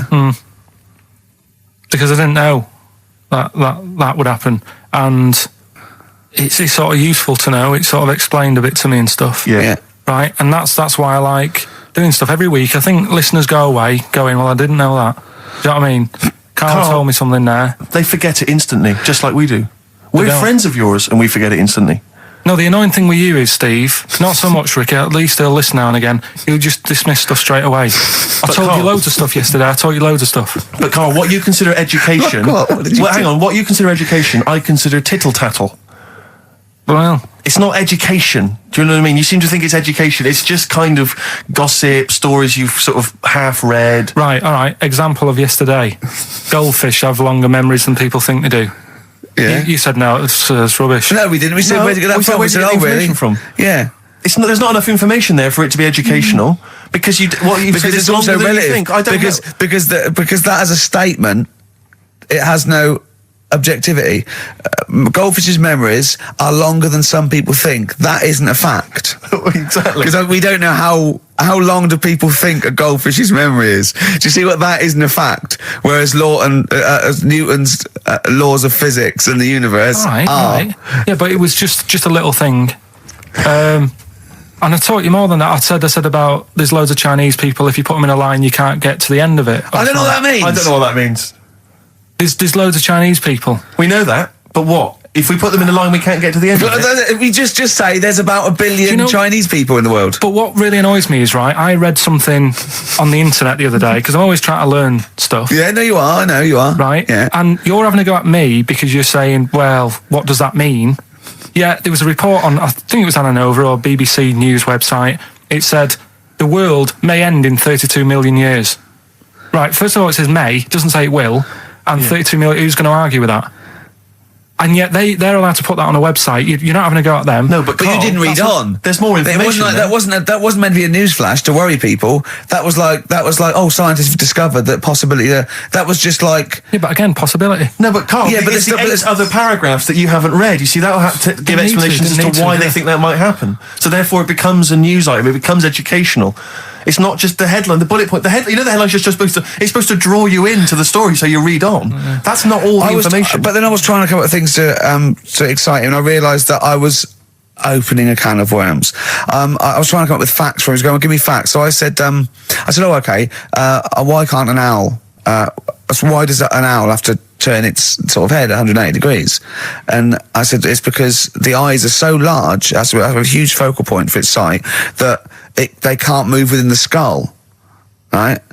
And he went, well, why'd they do that? Why don't they just do it, give them normal eyes, and then after I've turned their head? I went, what do you mean? Why didn't they? He went, well, whoever did that. I went, well, it was evolution. He went, it's like giraffes. I read the giraffes grew their necks to eat food. So they didn't grow their necks to get the food.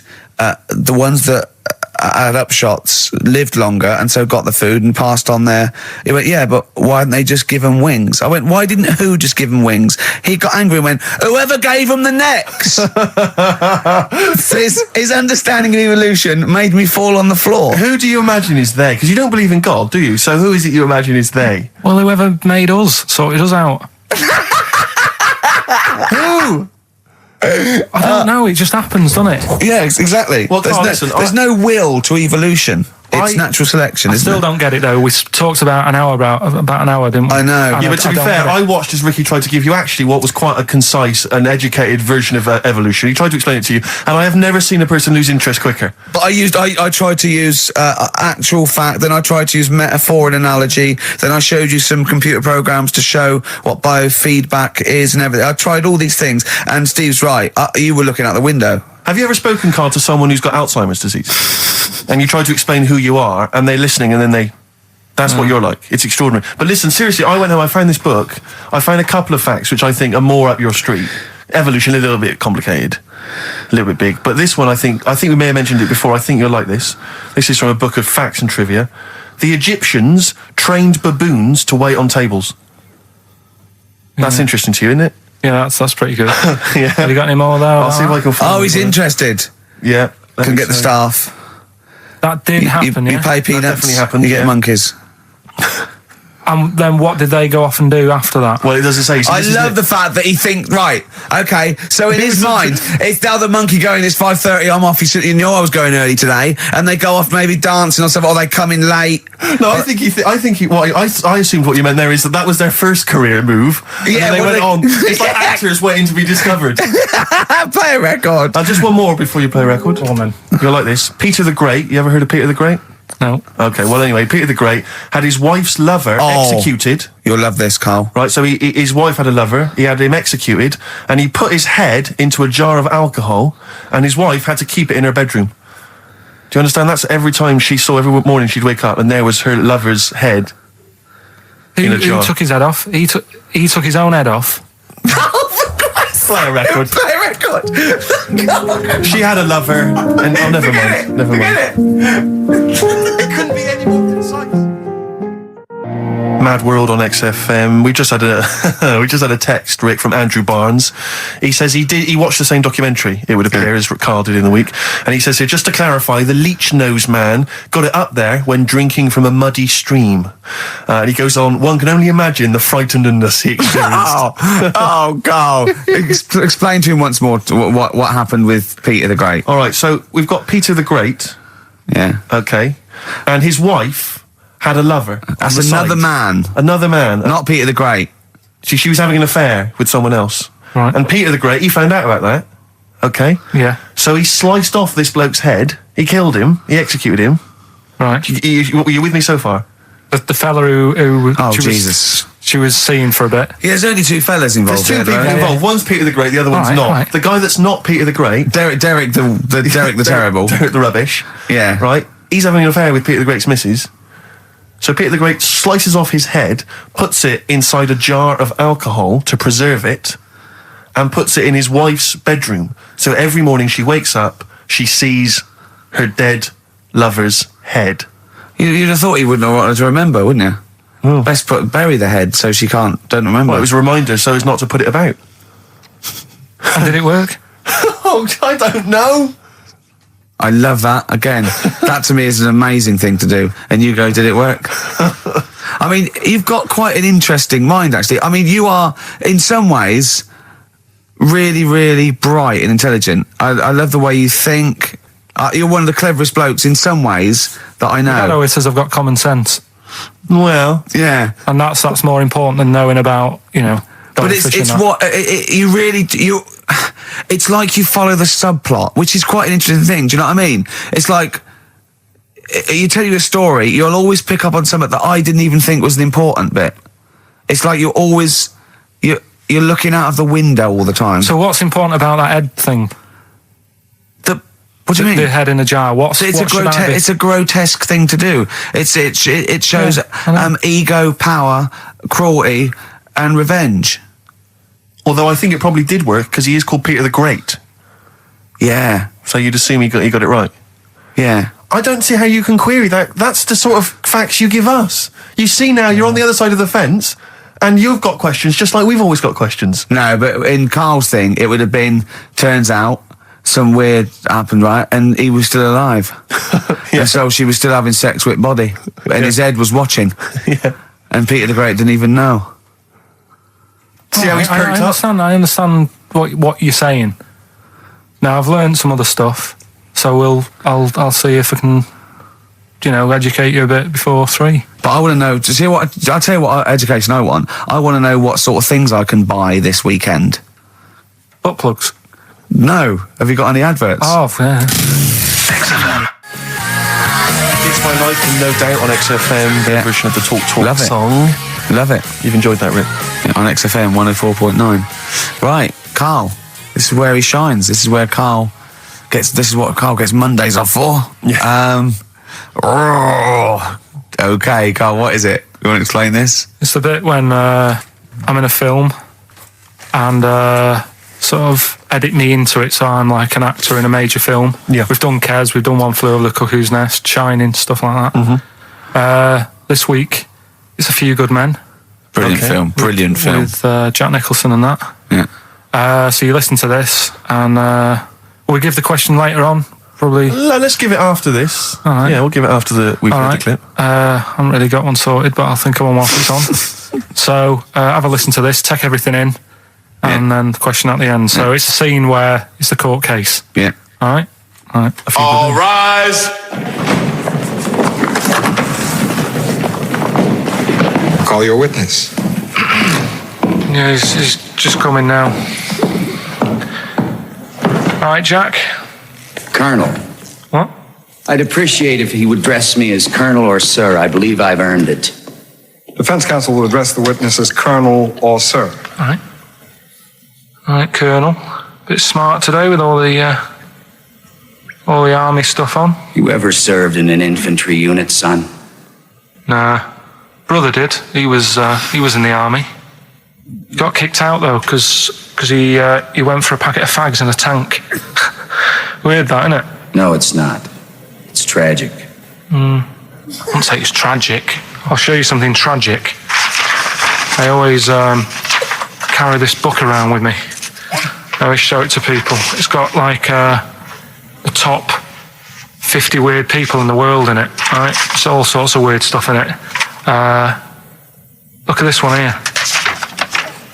It's a fella, right? He's got 2 heads. And the weird thing is, right, is the top 50 weird people in the world. He's at number 50, he's got 2 heads. Right? Makes you wonder what's going to be at number 1, doesn't it? Are these really the questions that I was called here to answer? No, but look at it. Imagine if you were his mate. You wouldn't get a word in edgeways, would you? If you maybe he didn't have any friends. Probably right. They say, don't they? They say 2's company, 3's a crowd. So... Please tell me that you have something more, Lieutenant. Yeah, I got loads more. For this fella at number 36, look at him. 3 legs. Little fella with 3 legs, right? Guess what his job is? My answer is I don't have the first damn clue. Well, I'll tell you. He's a juggler. I beg your pardon? He's a juggler. This is ridiculous. I know it's ridiculous. You're probably thinking what I'm thinking. Why wasn't he a footballer?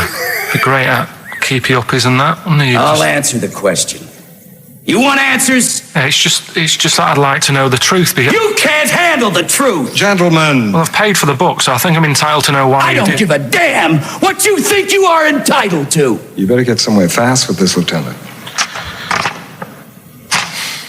What about this one, then? This lad here, he's 12 years old, he looks 48. What do you think? No. Why not, though? You said you didn't want to know any more about the juggler. You didn't say you didn't want to know what I said. I don't have to have it read back to me like All right. Lieutenant, do you have anything further for this witness? Well, just wanted to know if you thought Mr. Webfoot at number 42 should have took up swimming, but... Absolutely. And you'd say that now, wouldn't you? Forget it. Well, I don't know what to say, really. That's Karl Pilkington in the film A Few Good Men with Jack Nicholson, acting alongside Jack, and I have to say, giving him a run for his money. I think Karl is a really good actor. I genuinely think that.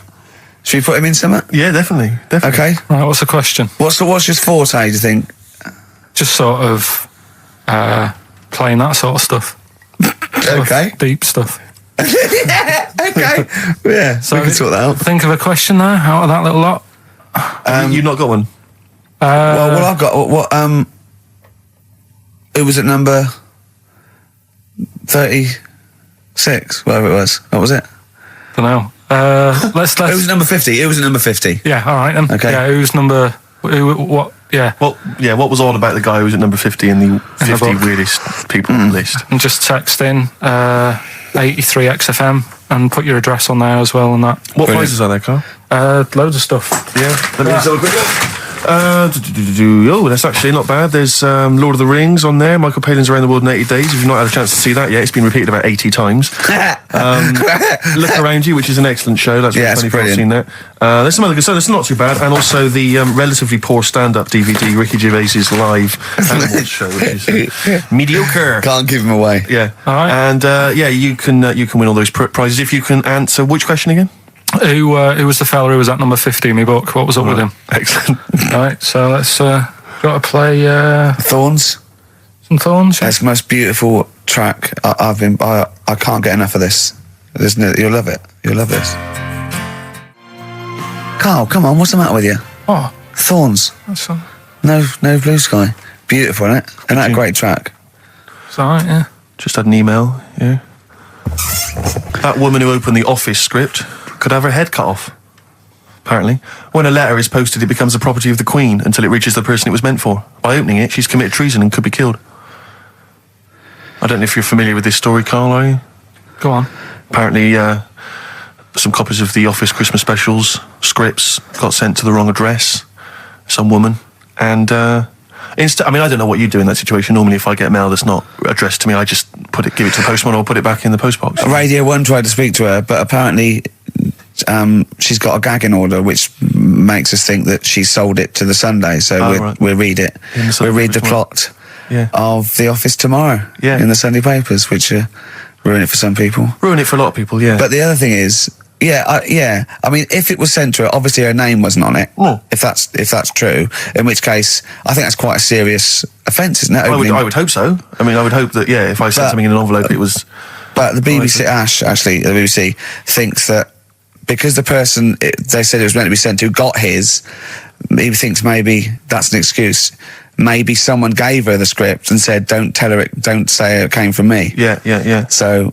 I don't know, maybe she's protected someone, I don't know. Yeah, well, I mean, if that is... Well, either way, don't sell it to a newspaper. Well, It's just the kind of mercenary nature of it that I loathe, It's the fact that it's only just now makes me wonder if she had it there lying around in her house and someone said to her, well, why don't you go to the papers? Yeah. Try and flog it.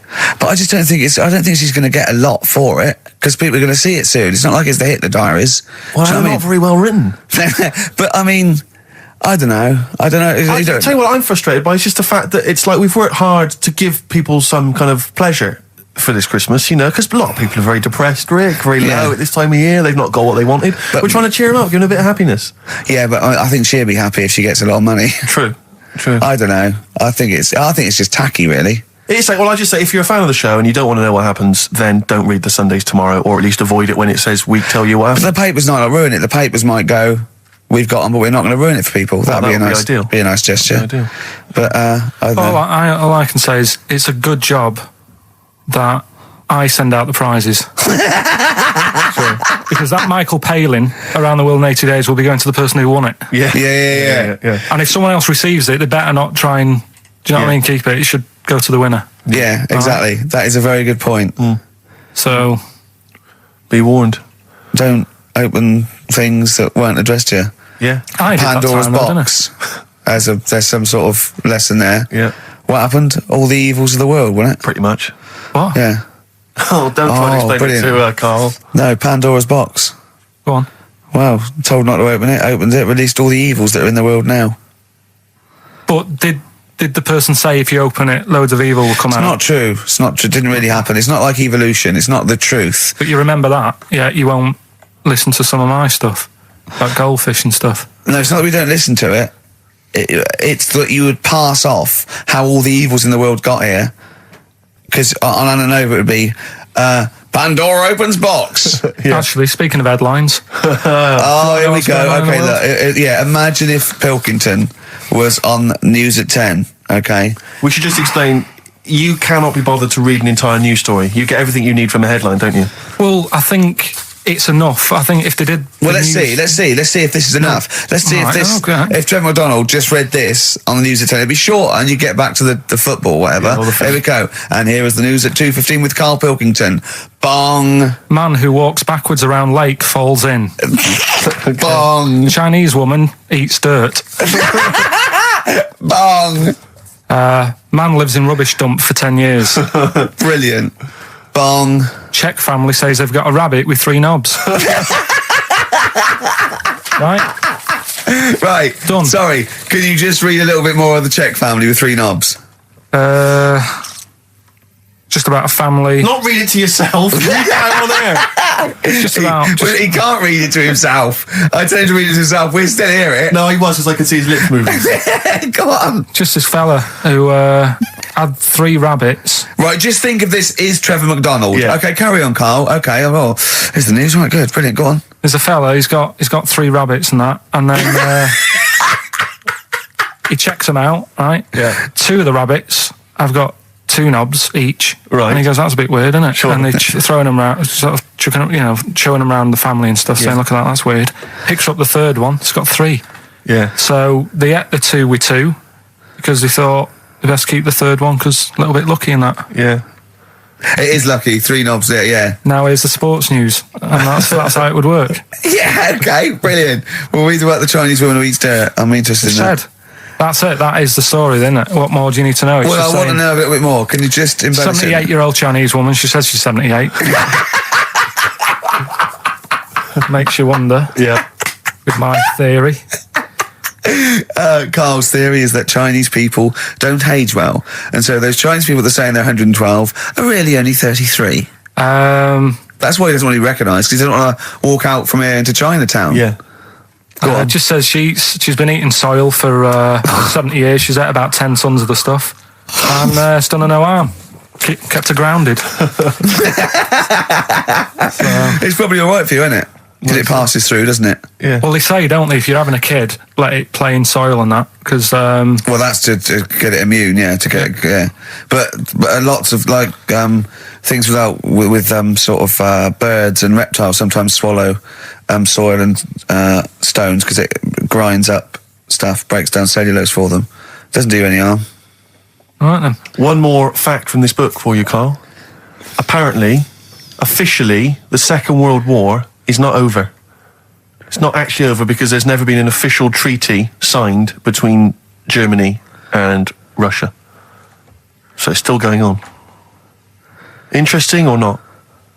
Not as good as the monkey one and the woman who eats dirt. and the Peter the Great and that. Sure. But, yeah, it is over, isn't it? Isn't it, though? That's what I mean about you annoying me with stuff that you go, oh, that's interesting. I don't think that is interesting. Okay. There was, what was it I learnt? What was it I learned? Think of that as a question. Well, we're all trying to figure that out. Yeah, go on. Leonardo... DiCaprio? The painter. Da Vinci. He could write with one hand, draw with the other at the same time. Right. Yeah, that's good. It's all right. That's interesting, isn't it? Yeah, it's all right. Well, if you have an interesting fact for Karl Pilkington that you think he might be intrigued by, email ricky.gervais@xfm.co.uk. What have we got coming up? What have we got coming up? More education stuff. Some good tunes and that. Yeah. And bit of Outcast. Yeah. Outcast. Hey Ya on XFM 104.9. I'm Ricky Gervais. With me, Steve Merchant. And over there, Karl Pilkington. Now we've got a new feature. Well, I don't know if it should become a feature every week, Rick. I'm not sure it's got legs for that. No. But maybe in the absence of Rockbusters. Basically, I was looking through the pigeonhole, and we got a lot of stuff sent to us, a lot of junk, stuff we don't really want. Yeah. And a lot of people, for some reason, they send us... Begging letters, a lot of that. We get sent a lot of CDs by people, bands, artists, who have not yet been signed. Maybe they've knocked something together in their bedroom, they got a band, and they just, for some reason, they want our feedback. They want us to sort of give them some thoughts on what they think, where they're going wrong, stuff like that. And I just thought, I was having a clear out, and I thought, why not just give them a little chance, Yeah. Just throw them a bone, Rick. Honest critique? Honest critique of some of the artists that sent us stuff. Okay, go these on, are bands that have not been, they've not got a record contract. This is exciting. Okay, name the 3 bands first. We'll go through them individually, and I'll hear a little snatch, and then I'll get your opinions, both from you, Rick. I know you've been in the music business, you've got a good general knowledge of music, you've got good taste. Big time, and also Karl Pilkington's views as well. Yeah. We know what to think of them. So this first band is called Kellerton Road. I'm sure they're very excited. As I said their name then, they probably can't believe it. They're phoning each other now. They're getting so excited. All friends are phoning them now. Yeah, Turn your phone off. They can't people in this band. You don't want to... Yeah. Well, okay, then Kellerton Road. Kellerton Road. Play a track from them. So that's Kellerton Road. I think that's a track called Secretly. And looking on the back here, there's 6 of them in the band. They all pretty much look the same. They've got the long hair, the usual sort of look. What do you make of them, Rick? All right. Yeah? Quite like that? Good, yeah. I mean, a bit generic. The chorus is a little bit simplistic. I like good production, good It reminds you of something maybe like the Thrills, that sort of thing. Yeah. I mean, good. Jukebox or junk box? What's a junk box? It's just, I'm just trying to make it sound snappy. Jukebox or junk box? Don't, because you haven't got it. Don't ever stick to what you're good at. Okay. What, being sexy? Just sort of watching Doctor Who and stuff. You like that, don't you? Yeah, I love it. Okay, then, right, what's the next one? So, well, let's just ask Karl Pilkington's opinion. Karl, what were your thoughts? Yeah, it's all right. Yeah? That's it, is it? Yep. Is that why you're no longer right for the enemy? Go on. So what's this next one you've got for us then, Karl? Toffee. Toffee? It's called Born Depressed. Oh dear. Brilliant. Is it about you? I quite like that. Yeah? I sort of a bit glammy, bit underground. Yeah. What do you make of the name, Toffee? I don't like the name. It's not great, is it? No, but I quite like that track. Quite like the track. I'm just looking at the CD, they've made it themselves, and basically the band feature on there completely nude. Oh. What do you... Well, we know what we think of that. What do you think of that, Karl? Let's have a look, though. Have a look there. That's no point, is it? There's quite a lot of blokes and there's one naked lady. Just having a look, though, Yeah. What are you looking at the blokes? What are you looking at? Why are you looking at the blokes? Knob. Just having a look. But you look at their knob. I can see by the way your eyes are looking. I'm looking at the woman's knob, though. Well, she won't be happy with that. No, that's a bloke, Carl. Yeah, that's where you've been going wrong. Yeah, that's the woman. Yeah, Yeah. that's what I was looking at, that one. The woman's knob, so that's all right. Yeah. Good. So Rick, hit parade or shit parade? I don't know if it's going to be. I don't think it's going to be a hit yet because I haven't got backup. But I think we're looking more about whether they get A record deal. Do you think they deserve one? Yeah, thumbs up for both of them. Okay, excellent. Well done. All right, well done. And Carl, play the last one then. What did you make of it? Sorry, we didn't ask your opinion. We weren't interested. Like to see him on CD UK. Just like that on the CD cover. Okay. And this last act, I think, is this right? Picture Centre? Yeah. Picture Centre. Picture Centre. My favourite. You like that? Yeah, that's my favourite out of all of them. Good. There's a bit of Amy Mann in there. A little bit Cocteau Twins. Yeah. No, really good. I really like. Really good. Really intriguing that. Karl Pilkington? Yeah, it's all right. If you didn't like it, what would you say? It's weird though, isn't it, music? No, do you know what I mean? It's like, it depends what you're doing. Do you know what I mean? That's all right. If you're just having a game of crib or whatever, it's just on in the background. That's the thing with music. I don't think you can sort of slag any of it off. It's times, and it depends what mood you're in and stuff. Yeah. So this is a pointless feature. It's a pointless feature. We'll do it well, I again didn't come up with it. No, I don't. All right, don't slag it off. Okay, we'll do that again then. I was quite enjoying that, but okay. No, do you understand what I'm saying? Well, That it's not worth having an opinion about music. Well, I'm not that bothered. I'm just saying. imagine if he was on the panel of Fame Academy or Pop Idol. Yeah. That'd be great. He'd go along and Nicky Chapman go, yeah, you've really improved. I really like that. I don't know what you're wearing. Dr. Fox, you were hot, baby. I loved it. Like your legs, like all your boobs and all that. Brilliant. Come to Carl. Not bothered. All right. Yeah. Brilliant. No, we'll keep it up. You know. Play a record. Yeah. Oh, come on. This is my favourite. Can I change? Well, this is my favourite out of all four of them. Lynyrd Skynyrd. Yeah? Yeah. Slam dunk this puppy. Jet and roll over DJ on XFM 104.9. All right? Carl, just an email. A question for you. Can you please let me know which school Carl went to? What school do you go to? Cessav. What? Cessav. Cessav? Yeah. What does that mean? It was on Cecil Avenue. Cecil Avenue in Manchester. Yeah. It's just he says, I'd like to know so that I don't send my kids to the same place. He also says, P.S. Does Carl look like Gollum in Lord of the Rings? Yes. He does, doesn't he? Yeah. Yeah, that's very good. Yeah, in fact, I was just putting a little bald wig on you, wasn't I? Like he needs one. Yeah. So, if you Just want some a of the fun and games we have when the songs are on. Yeah, did it hurt? Just a little bit. The bit that worried me is when you said, let me just staple it. Yeah, well, I was trying to get it under your chin because it looked funnier, and he was scared. Oh, I remember. Do you remember I did that thing with the tea towel? Have you told Steve about that? I don't think I have. It's not something I'd shout about, to be honest. Go on. Went round his place, and he said, before you go, I must try something. Because I couldn't get squeezing hard enough. I can't, because I'm not strong enough to hurt him anymore now, or am I?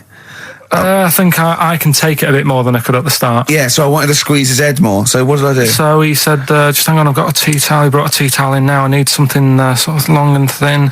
What can I get? He's asking his girlfriend, where's that there? Comes in with a spatula, right? He puts the tea towel on my head and manages to sort of put the spatula in and turn it round so that the tea towel is tightening on my head. Yeah. Using little pressure, would you say, from you? Yeah, just little. It's brilliant. It was like a tourniquet, and I just turned it a little bit, and he screamed almost straight away, didn't you? It hurts.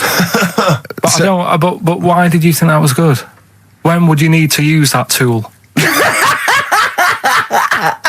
I knew. I did it on my other bald mate, Rob, who was over, and he screamed as well. Because he just put a tea towel round, like a little bandana, just stick the wooden spoon down the back, just turn it, and it's even half a turn, isn't it? And it really... Hopefully children listening will be trying that on their friends. No, they won't. Don't try that at home. I've got another fact for you, Carl. It might be of interest to you. This is the final one. The ancient Babylonians had few... What? Can I just stop you there? What's a Babylonian? My head It's gonna burst. What do you mean, what's a Babylonian? I've never heard of one. No, but we'll work out, what's an Evertonian? Someone who supports Everton Well, or from? from Liverpool. Yeah, so what's a Babylonian? He's from Baba. Yeah, well, anyway, some people from Baba, ancient Baba, they didn't have very many doctors in those days, all right? Because they felt that illnesses should be left to the wisdom of the public, right? So if you were sick, okay, you were placed in the city centre, right? And then a passerby... Outside Baba. Outside Baba. And a passerby who had suffered from the same ailment or who had seen it treated in the past, they would pass by, they would give them advice on how to be cured. Do you understand? So there'd be no doctors, just people passing by would see, they'd say, what's wrong with you? And they'd say, well, blah, blah, blah, I've had the same thing, here's some advice. And pedestrians were forbidden to pass such an individual without inquiring about the complaint and prescribing for it if they knew how to. So hang on, so there's someone ill. Yeah. It's outside the town hall. Yeah. People walk past, go, what's up with you? They go, oh, my foot hurts. And they go, oh, you've got to do this to get rid of that. Yeah. And were they ever right? Well, what do you mean? Were they ever right? Well, how do we know? What are you telling me? What? What have you just told me? What am I meant to take from that? You just said strangers sort of say, you've got that wrong with you. I think he's sulking. I don't think he's ever going to take anything we tell him again because we don't. No, but I don't like the fact that he goes, monkeys can do armed robberies, and we go, no, they can't. I don't understand what the problem is. But how is that different from telling me that a Chinese woman ate dirt? How is that not the same sort of thing? Because that's weird. Someone sat in Trafalgar Square going, I've got a headache and I go take some Nurofen, isn't shocking. I'm not a doctor. I've given him a bit of advice. But neither is the dirt lady. She's not particularly interesting. Neither of them are particularly interesting. I'm just trying to give you an example of the same sort of drivel you feed us every week. Would you sort of have tea round at her house? It's weird. The Chinese woman. Right, so it's weird. Okay, now we're getting somewhere. It's weirdness that you're interested in. See, I thought that you were actually interested in sort of interesting sort of stuff. But if it's weird, it helps. If it's weird, it helps. Yeah, I mean, it doesn't have to be major news. The other day there was something about this fella who, I think he wanted to be an actor, right? And he was trying all his life to be an actor. Couldn't get a gig anywhere, right? So when he died, he said, right, I'm going to leave all my money to the theatre as long as that theatre uses my skull in that play they do with the head. Hamlet. In Hamlet. So that's that sort of news, and it's weird. Right. What money did he have if he's been struggling actor? he had some money in that. What did he do? I don't know. Oh, that's what I'm interested in, what he did. Yeah, that's what me and Steve. Yeah, that's what me and Steve are interested in, what he did, how he earned his money. So, because you were going to educate us this week with some interesting facts. Oh, yeah, come on then. Is that it, or have you got more? Well, that's weird. But that's not educational. You didn't give me his name, you didn't give me when, you didn't give me what theatre. No, but also to take from it. Do you know what I mean? If people listening and go, well, I'm a bit like that. It's like if you've got to be dead and have your skull on stage, that isn't the job for you. That's what I'm saying. If it takes that much, give it up, do something else. Right? What else have I taught you? I don't know. You haven't taught us, so you've never taught me anything. See, we'll just have to sort of... What, agree to disagree? Right. I don't know what you can sort of learn from this. Go on then. 7-Up, the drink. Yeah. Right. We're actually on air now, aren't we? Yeah, this is right, it. Okay. This is it, baby. This is a radio show that we're paid Forget for. That, then. Forget no, come on, 7-Up. It's not really... Not it's important. It's not interesting or important. Go on, no, come on then. Come on. The little red dot, that's above the 7 on the can. Do you know, it says 7 up and the little red dot. Yeah. That red dot's there because the creator of it was an albino and he had red eyes. And he had that little thing there as his little trademark. Is that true? It's true. That's quite interesting. Right then. So that's what I'm saying. It's not that important, but it's interesting. If it's true, that's interesting. It isn't. It's true and it's interesting. Okay, that's good. You know, Coke used to contain real cocaine. So well, they used to be medicines, didn't they? Tonics, yeah. No, they were medicines. I read that tomato ketchup and Coca-Cola started off as medicines. Probably not a medicine, probably more of a tonic, because it probably a pick me up, wasn't it? If I had coke in it and caffeine and sugar, and same as ketchup. probably lots of vitamin C and lots of sugar. It was probably more of a tonic. It wasn't really a medicine. They didn't say, cancer, have this on your chips. It's some HP. Wasn't a medicine, it was... Well, it was, kind of. All right, okay, let's agree to disagree on that particular one. Okay, all right, yeah. Is that it, Carl? what else? Because you've Any been other educated facts? this week. You've given us the 7-Up thing, okay. I've told you about the goldfish. Not really, but yeah. You didn't say anything about goldfish. This is your fact, right? You know what? Goldfish might have longer memories than some people think. That's not a fact. That under no circumstances would imagine Magnus Magnuson saying, what animals might have longer memories than most people think? This is goldfish, correct? Imagine that as a question. How is that a fact? If you ever have children, are you going to educate them with this kind of drivel? Is this how you're going to raise your kids? So their minds just pumped full of That'd this be my rubbish? job. I'd keep them interested with stuff like that. Right. Yeah. Suzanne does the proper stuff. Yeah. So you agree there is some proper stuff? Yeah, but I wouldn't make him do it. I'd just sort of leave the book there, and then if he read it, I'd go, that's good. That is. What book would you think? What, the 50th freakiest people ever to be born? Give him that to start with. What would you tell me your favourite was? The little fella who's playing the keyboard? That or the three-legged fella. Yeah, okay. So he's learnt that. That's the first day at school. What would you teach him the second day at school? I don't know, because Why do owls have to turn 180 degrees to look the other way? Because they've got big eyes. Yeah, and what's that mean? What do you mean? What's it mean? Can I just... I don't think you should have children. Well, Suzanne's always saying, she'd like to hear tiny feet running around the flat. Stuff. Yeah. I just said, let's get a little midget cleaner. Right, haven't got long. We better give the winner. We got monkey news coming up. We haven't really got any monkey news. What do you mean? What do you mean? There's nothing going on, seriously. What do you mean? The last few weeks I've kept telling you. No. Right. This really annoys me when you say there's nothing going on, because you call it monkey news, but it's not monkey news. You have stories, dubious stories. But shut up a minute. About it's always chimps, which annoys me. You call it monkey because they're apes, right? And it's often from the 18th century, so it's not news anyway. So don't tell me there's no monkey news what I'm this saying week. is, if there's monkey news worth doing, I'll know about it.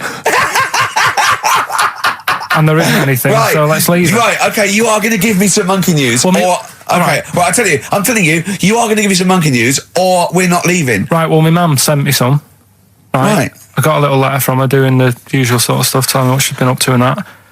It was a little thing about somewhere in Lincolnshire or something. Right, good. Do a bit of monkey throwing. God, what do you mean? Because some fella got attacked by one once.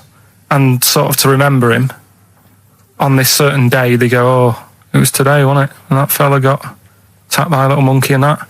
And something about chucking monkeys about. That's horrible. I don't know if they're real. I think it's just like to remember. All right. But that's the only sort of stuff that's knocking about out there. But it's not, that's not I've got my mum and dad on it, looking all the time. There must be more monkey news than that. There isn't nothing. I mean, there's bits and pieces. There was a bit about Donna Eyre, how when she has a kid, she's going to let a gorilla look after it for a week or something. But apart from that, it's dead out there. True. Well, I don't know what that means. She's well, that's it. Apparently, well, it's not true. She's not going to let a gorilla look after a child. No, it is. Apparently, a fella works with him or something, and this is rubbish. It's not rubbish. How can she let a gorilla look after a baby for a week? Well, forget it. Sorry, have you ever heard her speak? Can I just give you a little fact here? Someone's emailed in for you, Carl. They've sent an interesting fact for you. I think you're going to be interested in this. Don't read it on the email. Let me read it for you. I think you'll be excited. An interesting fact from Carl. That's from Toby. He says, Attila the Hun punished some fella who annoyed him by cutting off his arms and legs. You'll love this. And stitching his arms back where his legs should be. And vice versa. Look at his face. Look at the little smile that's just cracked on his lips. That is the kind of fact you've been waiting for all day, isn't it? So go on, again, so... Attila the Hun, right? Some guy didn't like. He cut off his arms and his legs, and he stitched his legs on where his arms should be, and his arms where his legs should be. Look at him looking at his body, trying to picture it. Yeah. I'll let it sink in for a little while, then I'll ruin it for him. Carl, what are you thinking? I'm just picturing it. Right, he would have died. it would have been tokenistic. There's no way that person could have lived through it. So it was just to the Huns' fun. He probably put him on a stick outside his gate or something. There's no way in those days that he could have gone through complete limb amputation. And so would he have wore a jumper for pants? who's the winner of the competition? From Walthamstow, it's Joe Ogden. Well done, Joe. You got the correct answer, which was what? The fella with two heads at number 50. Number 50. Is that it? Are we off? Yeah, that's it. Yeah. All right. Cheers. More of the same drivel next week. Bye. Bye.